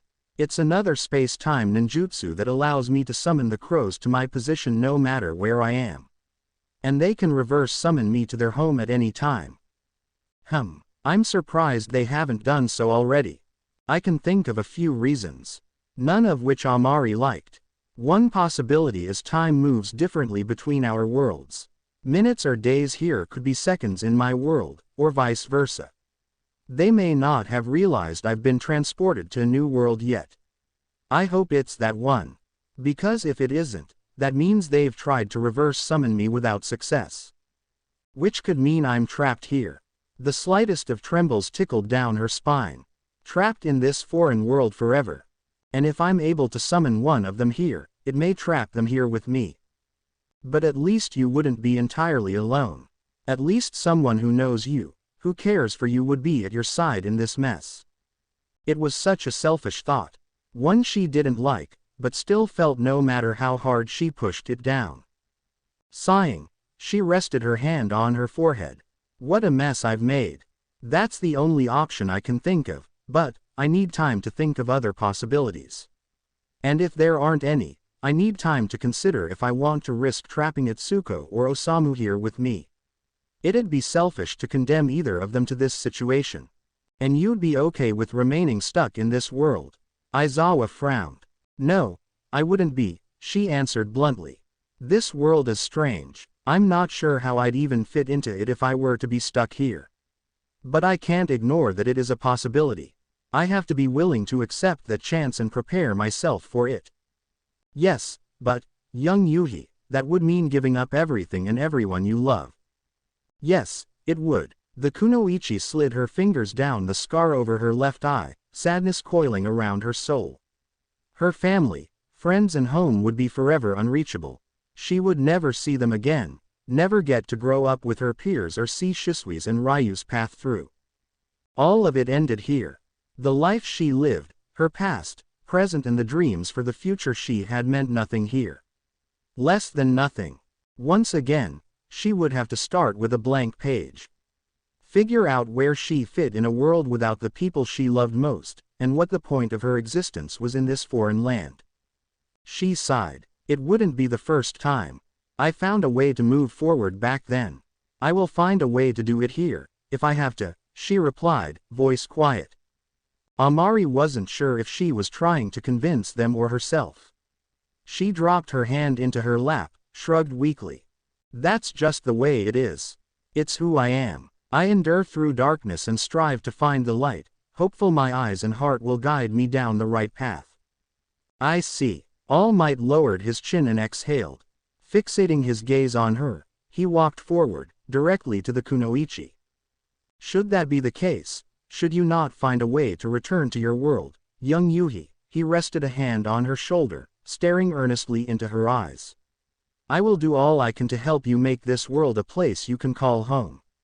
If it is your path to endure through darkness in search of light, I will cast aside that darkness so you may walk your path unimpeded. That is who I am.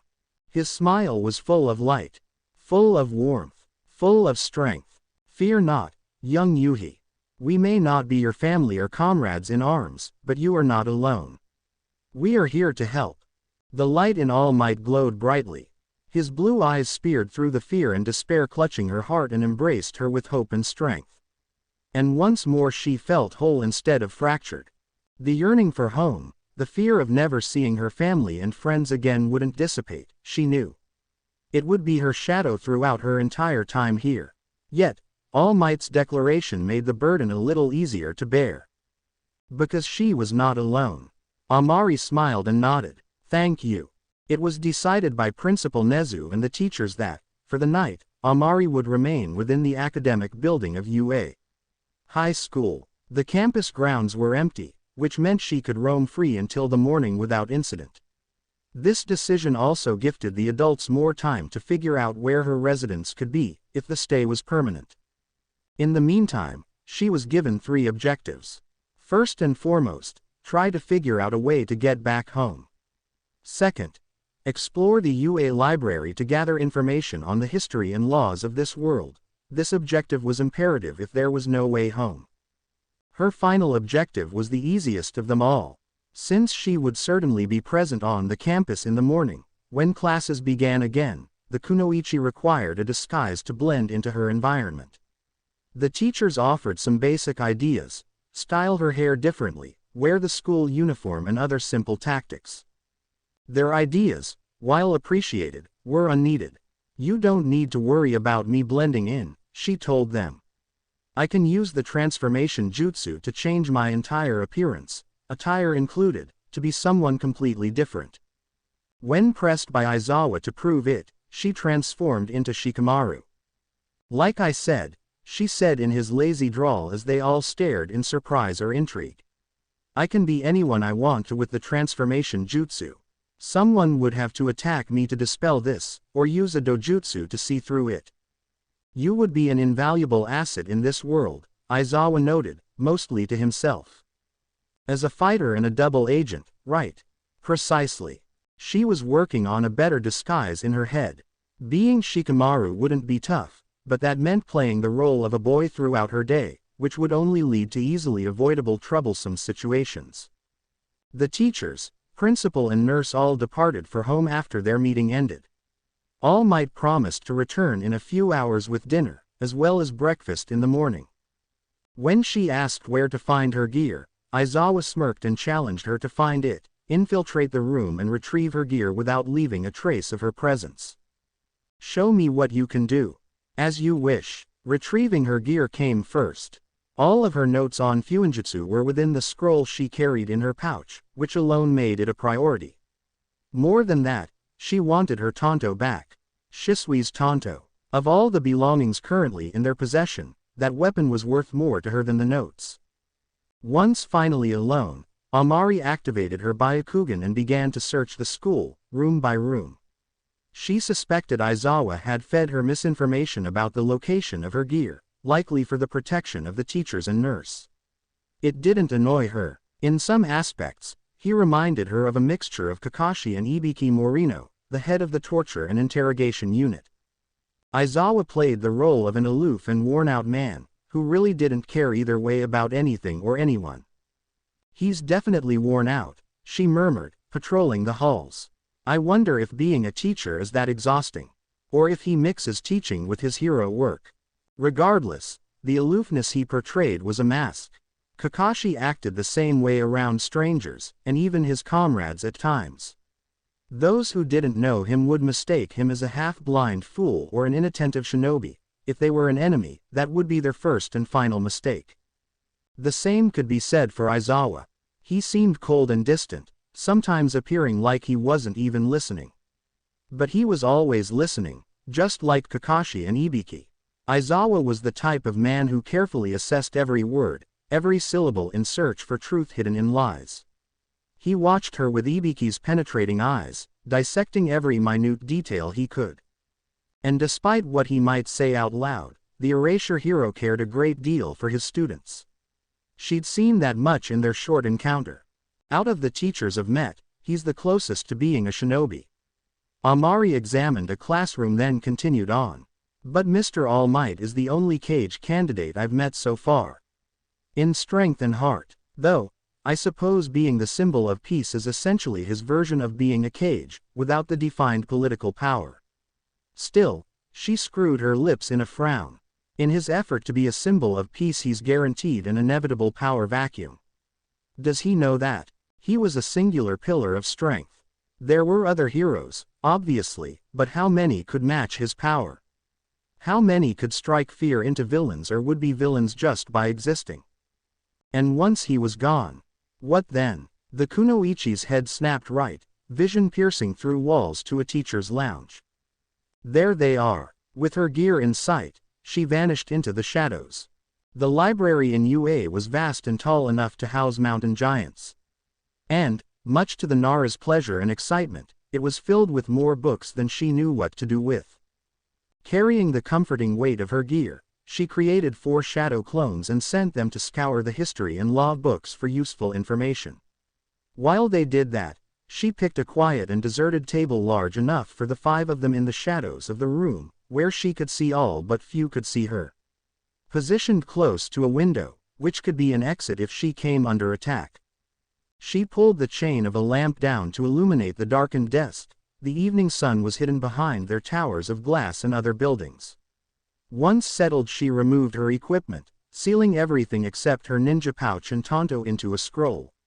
The pouch and tanto rested in reaching distance. Inevitably, her clones returned with large textbooks. They, too, sat with her at the lamp-lit desk, where they pored over the text as if they were ancient writings. Amari reviewed her notes and those left behind by her mama, once the Hokage guard of the 4th Hokage, seeking the fault in her flying rage and seal, hoping she may find something to point her in the direction of home. How long the 5 Amaris sat there, nose deep in studies, was hard to say. They were absorbed in their work, ready to spend an entire night without sleep or food or breaks to discover all they could, the clones hopeful this intel would be rendered useless by their original. Ah, there you are. The 5 Amaris raised their heads from their work. All Might, carrying a take-out bag, stared at them quizzically, finger-counting the group. Shadow clones, Amari answered his unspoken question. They can fight and use all of my abilities in a battle. But, when I or an enemy dispel them, I gain their memories and experiences. So, she gestured to the 4, everything they learn in those books, I will know once they're gone. I see, he nodded. It's similar to ectoplasm's quirk, then. Shinobi of your world have quite the array of skills, young Yuhi. But how about a break? He lifted the bag and smiled. I've brought dinner for us. Amari smiled and nodded. The 4 clones dispelled. Information about this world's history and some of their laws flooded her mind. The kunoichi blinked several times, head feeling a bit light. This world has seen war as well, she said as All Might sat down beside her. Indeed, pre-quirk nations warred with other nations. With themselves. The world wars of pre-quirk society in particular were exceptionally devastating. Millions of lives were lost. The hero retrieved 2 bowls of ramen from the bag, placed one in front of her and handed her a set of chopsticks. After a quick thanks for the meal, the Nara opened up the box and began to eat. My world has suffered 3 great shinobi wars, Amari said between bites. All 5 of the great nations battled over the continent, on sea, using smaller nations as their battlefield at times. It's created a lot of bad blood. The peace is fragile. One nation we had an alliance with, the Sand Village, tried to destroy us because their nation was suffering economically, and since their missions were being outsourced to us. The invasion Aizawa mentioned. She nodded, frowning. It seems war and all the pain it causes is a constant. I had hoped it would be a variable. They ate together in silence after that. The ramen was good, not even in the same league as Ichiraku's ramen, but it satisfied her hungry belly. All Might finished his small portion first. She eyed his emaciated form as she chewed. The muscular form, she began after swallowing, is that an illusion? Or is this your natural form, and your quirk causes you to become buff? Well, my muscular form used to be my natural form, actually. He brought his right hand to his left side and eyed her with a serious countenance. Young Yuhi, I need you to promise that you won't speak of this weakened form or anything of what I'm about to tell you to anyone. Truly, I didn't think you'd recognize me when I arrived to speak to you. None of my own students even recognize that I'm All Might when they see me like this. And that's how it must be. I am this world's symbol of peace. They have to believe that All Might is an unshakable and unbreakable hero who embodies raw strength and hope. If the world knew about this form. I understand, she cut him off without malice. And I promise I won't say a word to anyone. It isn't my place to meddle in this world, and to betray your honesty and trust would be immoral. Your secret is safe with me, Mr. All Might. He smiled. Thank you. As she continued to eat her ramen, All Might explained the source of his emaciated form. During a battle a few years ago he sustained a critical injury, one that damaged or outright destroyed his internal organs. The battle was a secret from the public. He hid this form as well to maintain his status as symbol of peace. But, as he explained, his time as a pro-hero was quickly approaching its end. I can only maintain my hero form for around 50 minutes. Part of the reason I became a teacher here at UA was to hide the blatant decrease in my hero work, but we've had our share of troubles. He slouched bashfully. And I struggle to ignore people in need.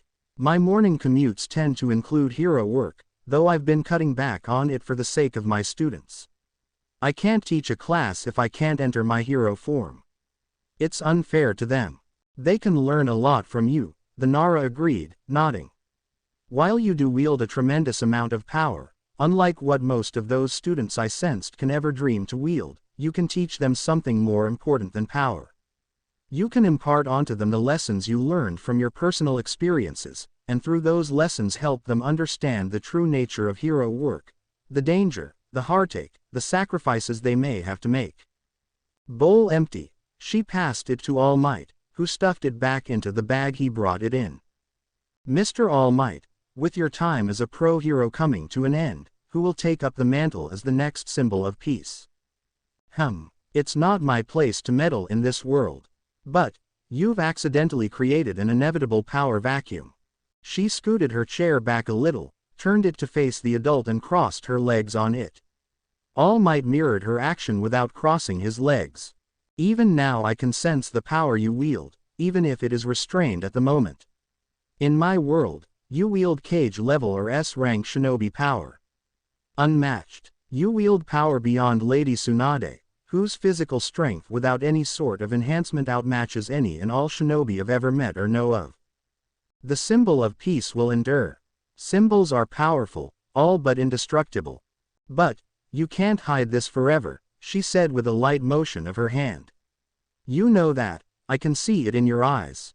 When or if it becomes impossible to maintain your other form, the fear you strike into villains' hearts won't be as strong. They'll grow bold. They'll think this is the time for them to arise from the shadows. I don't know how many pro-heroes this world has, or how strong they are. But are they ready for that? You're not wrong, All Might said, leaning back in his chair.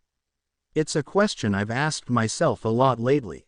What happens when the symbol of peace retires? Between the recent attack on the USJ and the hero killer, Stain's recent activities, villains have grown bolder. Perhaps they sense my weakness, or idleness from other heroes. You haven't asked for it, but my advice: teach these children to each be a pillar in your society. Don't train one student to become the next symbol of peace, don't choose one to bear the burden of being a symbol. In my village, the Hokage is our leader. They are our strongest shinobi, our symbol of strength and hope, not at all unlike your position as symbol of peace. However, the leaf is stronger than one shinobi. We all carry the will of fire. The will of fire, All Might repeated. It's an ideal held by our people in the leaf. The will of fire teaches us selflessness, friendship, love, peace, self-sacrifice. We of the leaf believe that our entire village is a large family, one we cherish and fight to protect as the past generations have done before us. But it hardens me to see the new generation blossoming. She recalled the final words the third Hokage had ever spoken to her. All of you are so spirited and young, unlike me, and you carry the will of fire close to your hearts. It is your fires that will one day illuminate the village. An ache in her chest thrummed at the memory. I miss you, Lord Third. He'd been like a grandfather to the whole village, but in the invasion, as she, Mimi, and Sasuke fought on the front lines. He fought to the very end against Orochimaru, the mastermind behind the attack, and the third Hokage's former student. The will of fire is what gives us Leaf Shinobi our strength to fight, even when we face overwhelming odds, she said, trying to push the sadness down. The wound still felt fresh. It's what symbolizes the hopes and dreams of those alive and dead.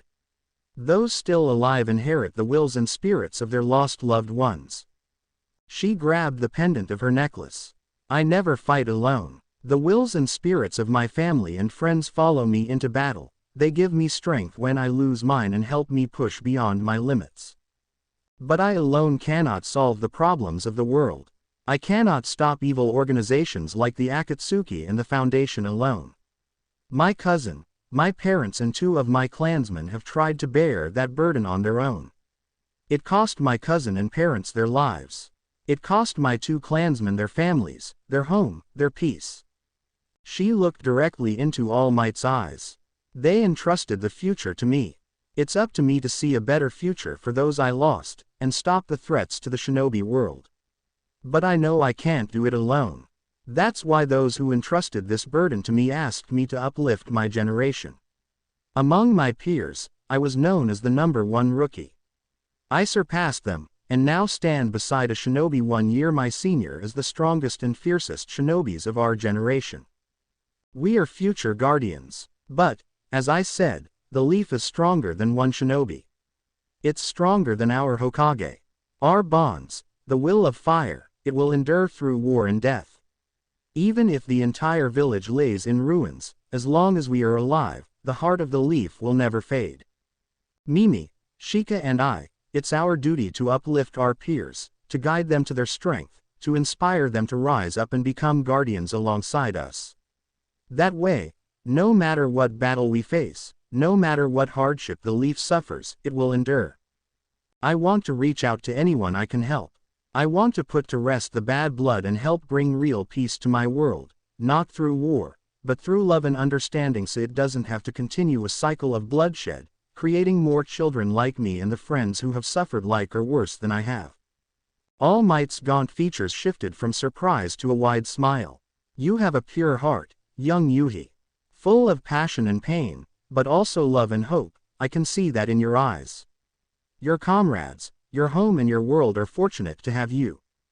Shifting awkwardly in her seat, she smiled softly and lowered her hand from her necklace. Sorry, I didn't mean to lecture or ramble about my goals. What I was trying to say is this: if there are students in this academy that already stand as future guardians, help them hone their talents, but implore them to raise up their peers as well. A single pillar can be knocked down, but a society of pillars will endure forever, said All Might, gripping his chin in thought. There is wisdom in that. I am training a successor, and I have no doubt he will one day surpass me. But, as you said, my inevitable retirement will create a power vacuum. As will his. And evil always finds a way to endure. Wherever there is light, a shadow will always exist. Indeed, young Yuhi, you've given me much to consider as a teacher. Happy to help, she smiled. Her eyes drew back to her Fuinjutsu notes. All Might stood up. I'll let you get back to work. He patted her head. But do remember to get some sleep tonight, young Yuhi.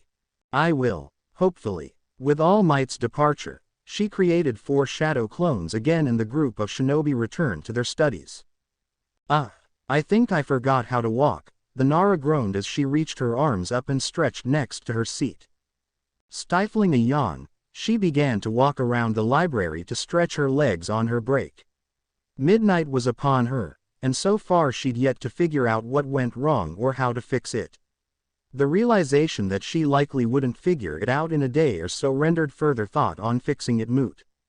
I can't spend a month here trying to figure this out. The reality is my only real option is the summoning jutsu.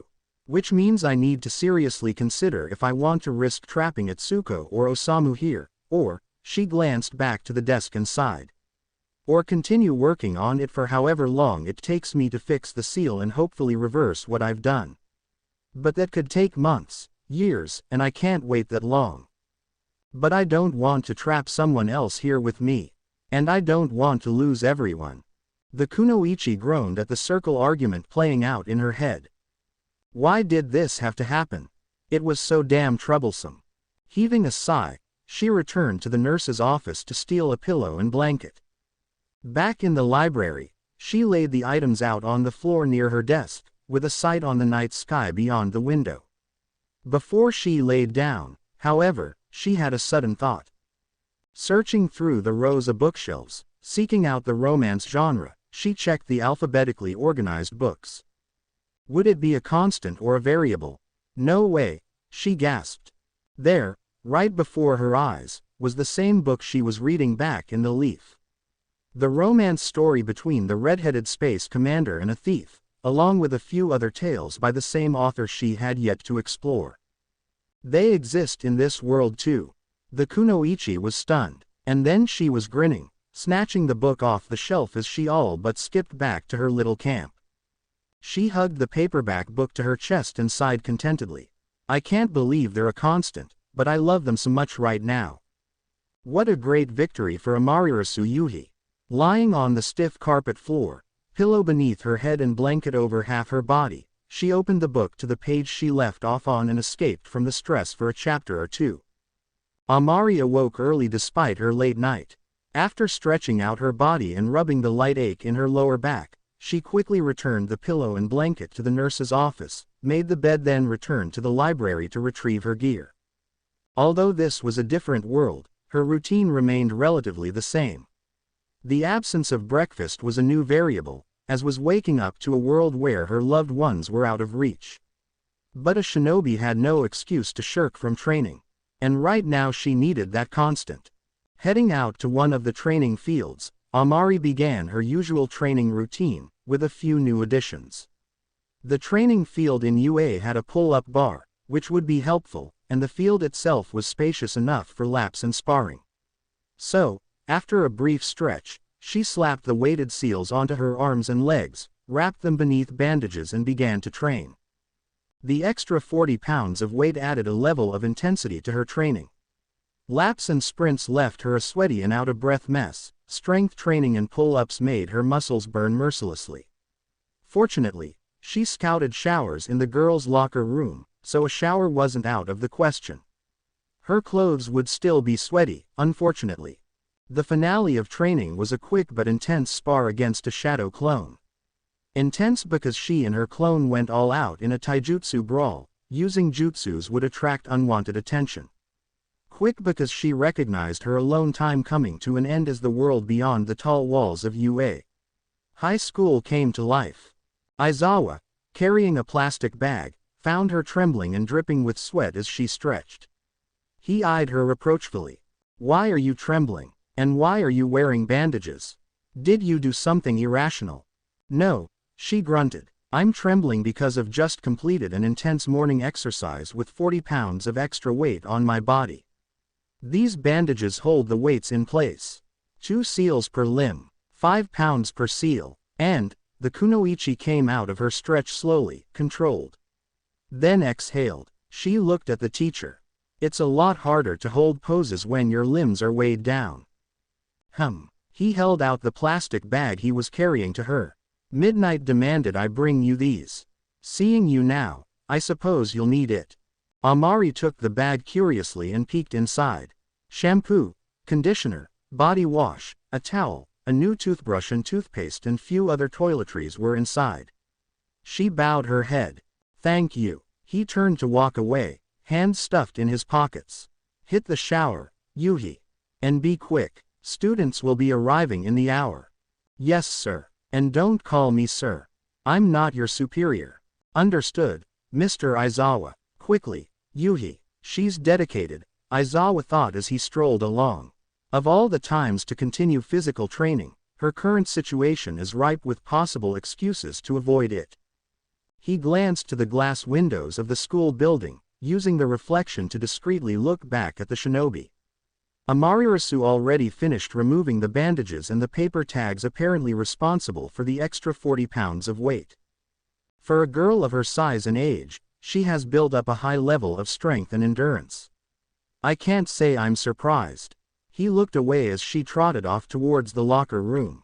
At the end of the day, she's a trained soldier, under the guidance of seasoned veterans. They've raised and trained her and her peers to be prepared for the reality of war. Although my students have faced villains in life or death situations, they aren't soldiers. Not yet.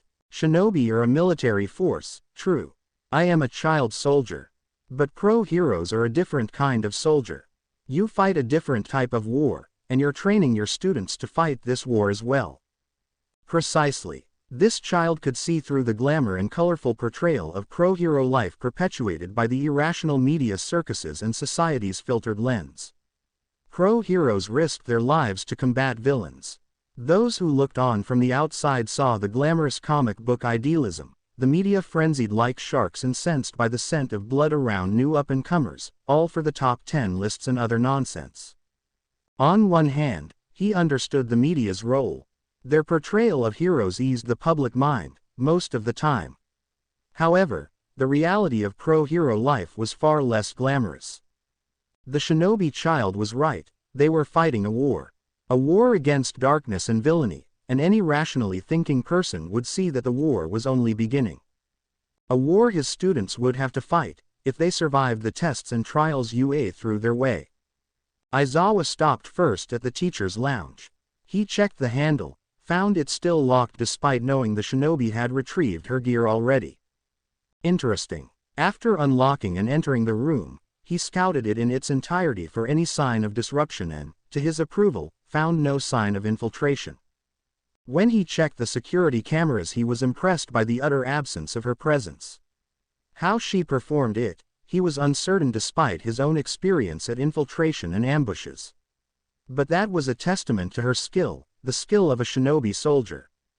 Not bad, he commented to himself. When she finally returned to the library, as the other teachers began to file in, he approached the shinobi again. Amaterasu Yuhi was already in disguise, and her gear was nowhere to be seen. She was around the same height, bearing the same frame and build. It was a wise choice, since it helped her blend in with the physically fit students of UA High School. The changes made her appear like a stranger, which was the objective. Her wild blue hair had become longer and was colored a raven iridescent black, still wild but tied in a high ponytail, even then the ends reached her waist. Her different colored eyes had become red with an additional ring in them, her scars completely removed but a distinguishing mole identical to Midnight's was below her left eye. She wore small, square-framed glasses to finish off her new identity. Had he not known better, he would think she was just another student. Every detail of her school uniform, from the white long-sleeve button-up shirt and gray jacket to the red tie, dark blue-green skirt and black knee-high socks were accurate. Though she appeared annoyed by the uniform. "How can your students stand this?" she muttered, tugging at the collar of her button-up shirt. "This is what you're whining about. Our shinobi uniforms are made of fabric that doesn't limit mobility in any way. But we also allow shinobi to wear whatever they're comfortable in. I feel stiff." Her eyes and hands lowered to her skirt, which she flattened over her thighs before playing with the hem. "I've never liked wearing skirts either." "Get used to it," he said firmly. "You have to blend in for the rest of the day. Don't draw unnecessary attention to yourself, or accidentally allow someone to dispel this transformation." "Do I need to attend any classes?" "No," he shook his head. "But students may get suspicious if they see you here all day. When students leave their classes for lunch, join them in the halls, blend in with their movements. Then sneak away when no eyes are on you. I assume you can do that." The girl smirked. "I think I can manage, sensei." "Hey." Aizawa allowed himself a light smirk. "We'll see." He lifted his chin towards the strange calligraphy work in front of her. "Any luck on reversing this jutsu?" "No," she sighed. "It could take me a month or more to figure it out. Or I might figure out how to do the flying Raijin correctly in a few days. I haven't pieced together what I messed up yet. I'll keep working on it, but my main goal today is to decide whether or not I'll try the summoning jutsu at all." He hummed and nodded once. "No one can make that decision except you. Consider it carefully, Yuhi." "I am." Aizawa half turned to leave, and noticed All Might in his injured form approaching with what appeared to be breakfast for the girl. "I understand your reluctance to avoid trapping someone else here with you," he said without looking at her. "But ask yourself this. Could you live here forever, knowing there could be a chance to return home but you didn't take it? Because your decision doesn't affect you alone. It will affect those you left behind." The shinobi sighed deeply. "I know," she muttered. "I have a lot to think about." "Understood," he nodded. "By the way, Yuhi." He slipped a school schedule out of his pocket and placed it on the desk. "Here's the bell schedule for the day. Plan your movements accordingly." "Right." The tired, scruffy teacher departed without another word to the child. He spared a single nod to All Might. "Don't forget our meeting this morning," he said as he passed him. "I'll be there. Don't worry." Aizawa hummed and continued on his way.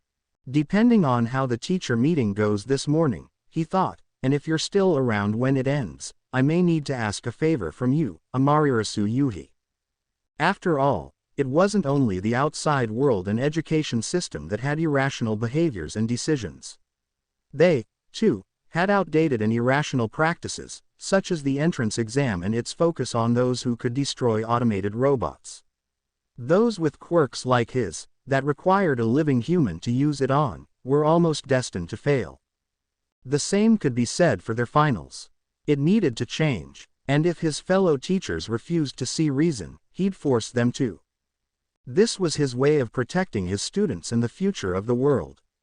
They needed to be ready to face hardships, to find courage in the face of fear, to fight against an overwhelming opponent no matter what. Because out there, in the real world, lives were always on the line.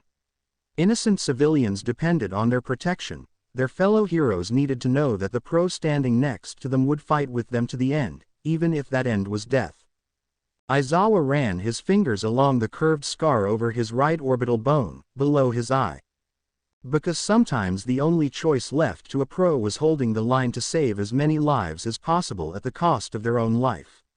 That was the harsh reality of pro-hero life. That was what his students had to be prepared to face before they left this school. He hoped his fellow teachers would be rational today. Could you live here forever, knowing there could be a chance to return home but you didn't take it? Because your decision doesn't affect you alone. It will affect those you left behind. Amari hugged the thick textbooks on world history and hero laws, and the smaller paperback book, closer to her chest, head lowering as she walked through the halls among a sea of strangers. The question dogged her, burdened every thought and theory she had. What was she going to do? Did she abandon home out of fear of trapping Atsuko or Osamu here? Or did she take that risk for the chance to return home? What do I do? Of course she wanted to go home. She missed everyone so much. Every day she spent here was another day she couldn't see her mother or her family and friends, when all she wanted to do was hug them all. She wanted to wake up from this nightmare, but it refused to end. "I want to go home." Yet, she was afraid to go back. Afraid of how much time may have passed. What if she returned and the world she knew was gone there, too? Could she handle a world where all her loved ones had aged decades or died? Wouldn't it be better to stay in this world of strangers than return to a world that looked exactly like hers, but was as foreign as this nation, its history and laws were to her? "Shisui, I wish you could tell me what to do. I wish someone could tell me what awaited me down either of these paths I choose. Because I'm afraid I'll only make this situation worse, or break my heart completely." The Nara halted in the hallway, yet all the strangers kept moving. It was as if she didn't even exist, as if she was just a shadow or a ghost. She supposed that was fair since she didn't belong here. "I have no friends, no peers, no comrades. In this world, I'm alone. Though Mr. All Might and Mr. Aizawa have been accommodating, it doesn't change this feeling. It doesn't change the reality that I'm a foreigner in a nation I barely know. It doesn't change the fact that everything and everyone I love is somewhere else, somewhere I can't physically travel back to." Amari turned her head and looked at her reflection in the nearby window. Her mother's red eyes stared back at her. The kunoichi quickly looked away. Choosing her mother's eyes was a bad decision. She grit her teeth, squeezed her eyes shut and tried not to collapse under the burden of grief and longing. I don't want to lose everyone. I don't want to be alone. Excuse me, are you okay? The soft, worried voice of a boy startled the kunoichi. Too absorbed by her dark thoughts and fear, she hadn't sensed them approach. Gasping, she stumbled back, tripped on her own feet and began to fall. Every shinobi instinct screamed to react, to spare her the bruised butter back the crash would cause, but someone suddenly flying into a last-minute back flip would draw unwanted attention. So she let herself fall. The cold, hard tile floor caught her. But she didn't drop her books or lose her glasses, so there was that. I'm so sorry. The boy apologized genuinely. It was the fluffy green-haired boy from Aizawa's homeroom. Besides his green eyes and freckles, he was quite plain-looking. Still, he looked horrified, as if he had knocked her over on purpose. It's just. You were just standing in the hallway and, with lunch over and our classes about to begin, I was sure you didn't want to be tardy. But you looked so sad, so I thought I'd try to help, but I startled you instead, which is the exact opposite of what I wanted to do. I didn't mean for you to fall over. Please, forgive me, I've probably only made whatever is bothering you worse. Amari stared wide-eyed at him. He had a faster motor mouth than Naruto when he rambled about ramen. He hadn't even breathed throughout it. It's okay, she spoke with Hinata's voice. Another bad choice. It only made her miss home more. There's nothing to forgive. But, I frightened you. You fell over. You were only trying to help. The boy reached his hand out to her. Here, let me help you up at least. As she took the offered hand, her sensory abilities suddenly shot awake. A gold and purple light emanated within him. I can sense Mr. All Might's master in him. And, I think I sense Mr. All Might, too. What did that mean? By the way, what course are you in? The boy asked. Oh, General Studies. My quirk wasn't suited for the entrance exam, but I kind of figured that would be the case. The cover All Might gave her came out naturally. The boy frowned, eyes lowering. Amari tilted her head, ponytail swaying with the movement. Then she smiled softly. Don't look so guilty. You earned your place in the hero course. I hold no grudge against you or your quirk. This is just the way it is. And I won't let it stop me from becoming a hero. The fake face, the lie, it was all too easy. But she didn't want this for the rest of her life. Right. The boy smiled and nodded sharply. Let's both do our best to become great heroes. He paused, a bashful expression forming. What is your name? You first, Mr. Hero, she teased. The boy's face flushed completely red. Redder than Hinata when teased about Naruto, and she was pretty sure he was beginning to sweat. Perhaps he finally realized he was talking to a girl. My name is Izuku Midoriya. Is this your first time talking to a girl, Izuku Midoriya? She teased again. The horror that crossed his face made her grin. It was as if she had just called out Master Jiraiya out on his recent perverted actions in front of Lady Tsunade. He looked ready to combust. Amari's giggle was real. There you are. Leaning to peer around Midoriya, she noticed the woman named Midnight approaching through the few students left in the halls. She smiled kindly and placed a hand on her hip as she joined the two. I've been looking for you. I didn't know. My apologies, Miss Midnight. She bowed her head. There's nothing to apologize for. The curvaceous woman waved her off, the handcuff on her hand jingling with the action. Her sky-blue eyes fell on Midoriya first, a mischievous gleam shining in them. What do we have here? Are you courting this young lady, Midoriya? Sue courting, he shrieked. Midoriya began to wave his hands wildly. It's nothing like that, Miss Midnight. It looked like she needed help, so I came over and tried to help, but I ended up startling her. We were only talking after I helped her up. So chivalrous of you. Midnight sighed contentedly. The mischievous gleam shifted to something far more sadistic. However, the next bell is sure to ring any minute now. Tardiness will be punished accordingly, Midoriya. The poor boy gulped. If you hurry to class now and still arrive late, tell your teacher I kept you leashed for a little too long. Chivalry must be rewarded properly, after all. But if you don't hurry right this moment, Midnight licked her lips. You'll be begging me for mercy. Right. The red-faced boy spun on his heel and all but sprinted down the hall towards his class. HM. The woman hummed in sadistic laughter. Amari, blushing lightly at the adult's use of innuendos, cleared her throat. Thank you for asking Mr. Aizawa to get the toiletries, Miss Midnight. It was nice to clean up after my morning training. Midnight smiled. You're welcome. I have some news for you. After some deliberation, we decided that you will stay with me until you're able to return home. As long as you consent to it, that is. Is this arrangement okay with you? I don't want to impose on you. You wouldn't be. I offered the option, replied Midnight, smiling. This situation is clearly causing you high levels of stress, anxiety and grief, and we have no way of knowing when you'll be released from these feelings. Days, weeks. The longer you are bound here, the harder you'll struggle to maintain this brave face. And new fears will arise, like how you will survive in a world where you have no money or job. She'd already thought about that. Stealing to survive was her first choice, since few in this world would be able to catch her, but she doubted the heroes would like to hear that.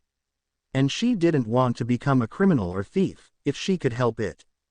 I won't be able to pay you back, she said quietly.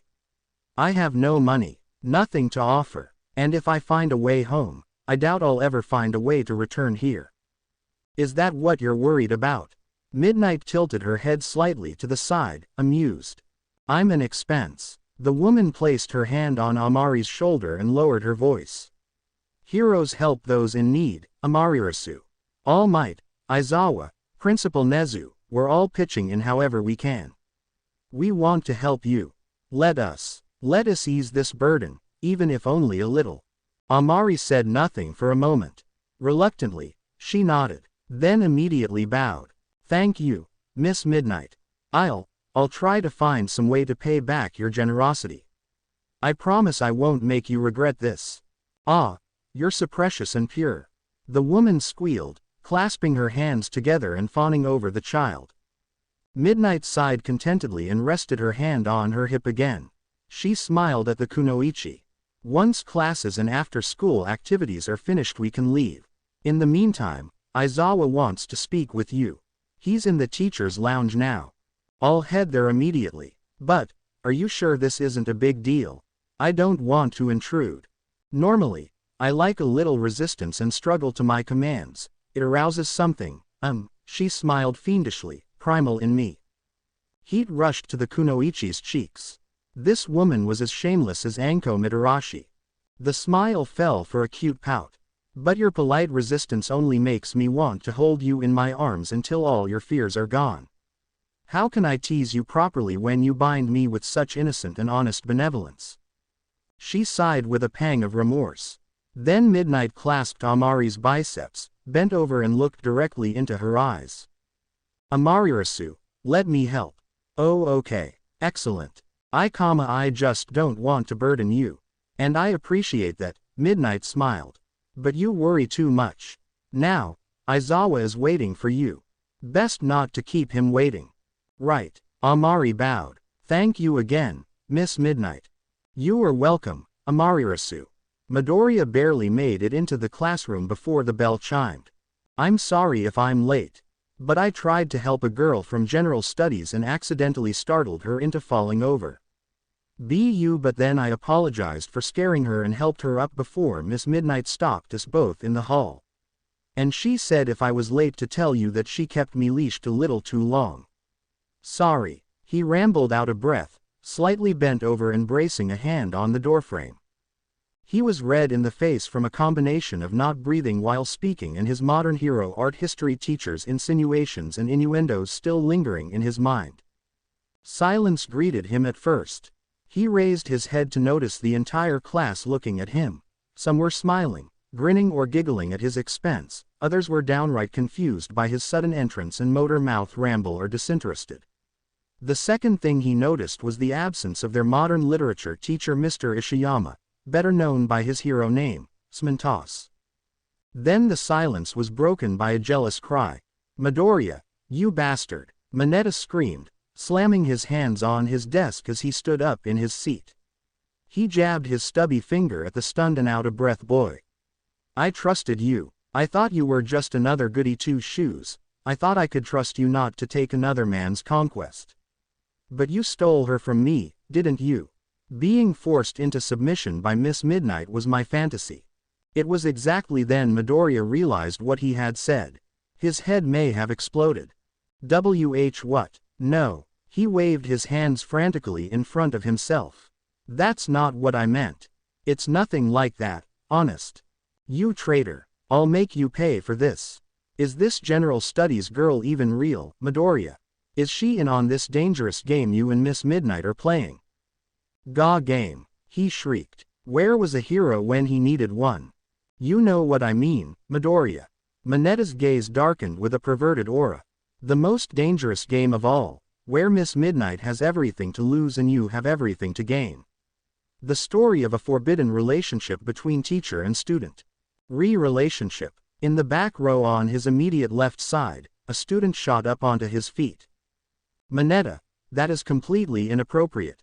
And it is unbecoming of a UA student to insinuate such a thing of his fellow classmate and a prestigious teacher of this school." Iida replied, in staunch defense of Midoriya and Midnight. He spread his hands out. Miss Midnight and Midoriya would never engage in such an immoral and reprehensible act. It is clear Midoriya sought to help a fellow UA student, even if his intentions backfired. And because of that Miss Midnight wanted to ensure he wasn't punished for his tardiness. While I disapprove of her lewd wordplay, the message is clear. Midoriya sighed in relief. "Are you so sure, class rep?" Mineta dared. "What do you really know about Midoriya's secret rendezvous with Miss Midnight, Ga?" Jiro retracted her earphone jacks with a scoff. Mineta fell slack in his seat. "I think we've all heard enough out of you," said the rocker girl. "Good work, Kyoka." "Ribbit," Tsuyu said. "Don't worry, Midori, we know you're nothing like him," Mina Ashido declared, grinning. He sighed again in relief. "Thanks, Ashido, but you have to tell us about your General Studies girlfriend." Midoriya inhaled a sharp breath. "Why wait a minute, she's not my GIGI girlfriend." "Midoriya." Iida chopped his hand at him. "Take your seat. Class will begin any second." "Oh, come on, class rep. At least let me learn her name," Ashido whined. Seizing the moment, the aspiring hero rushed to his seat. "I never even learned her name," he realized too little, too late. Or what was bothering her. "But I was able to make her laugh, even if it was with my own awkwardness. I hope that helped a little." At that time, as Smintos entered the classroom before the bell, Class 1A was wholly ignorant to the dangerous storm on its approach. Again they fell into their daily routine, thinking their troubles were all behind them. They were all wrong. "I need a favor." Aizawa never beat around the bush. It was irrational to draw something out, to waste precious time dancing around a subject when work always needed to be done. His bluntness, he noticed, didn't catch Amaterasu off guard or bother her. He appreciated her silence, her attentiveness. She was a listener, not a talker. As she no doubt knew, more could be gleaned about a person or a situation through meticulous observation, through shutting up and listening instead of talking, or by asking very particular questions that kept the subject talking about themselves. Sitting on the couch, leaning forward onto his thighs, he looked the shinobi girl in her red eyes. She sat in a seat across the coffee table, attentive and silent. "The students' first semester finals are to be held in 2 weeks, he continued. Prior to recent events, the finals have been battles against autonomous machines which they can use their quirks against at full power. The entrance exam is the same way. However, it's my intention to change that. Those machines only operate how their code allows them.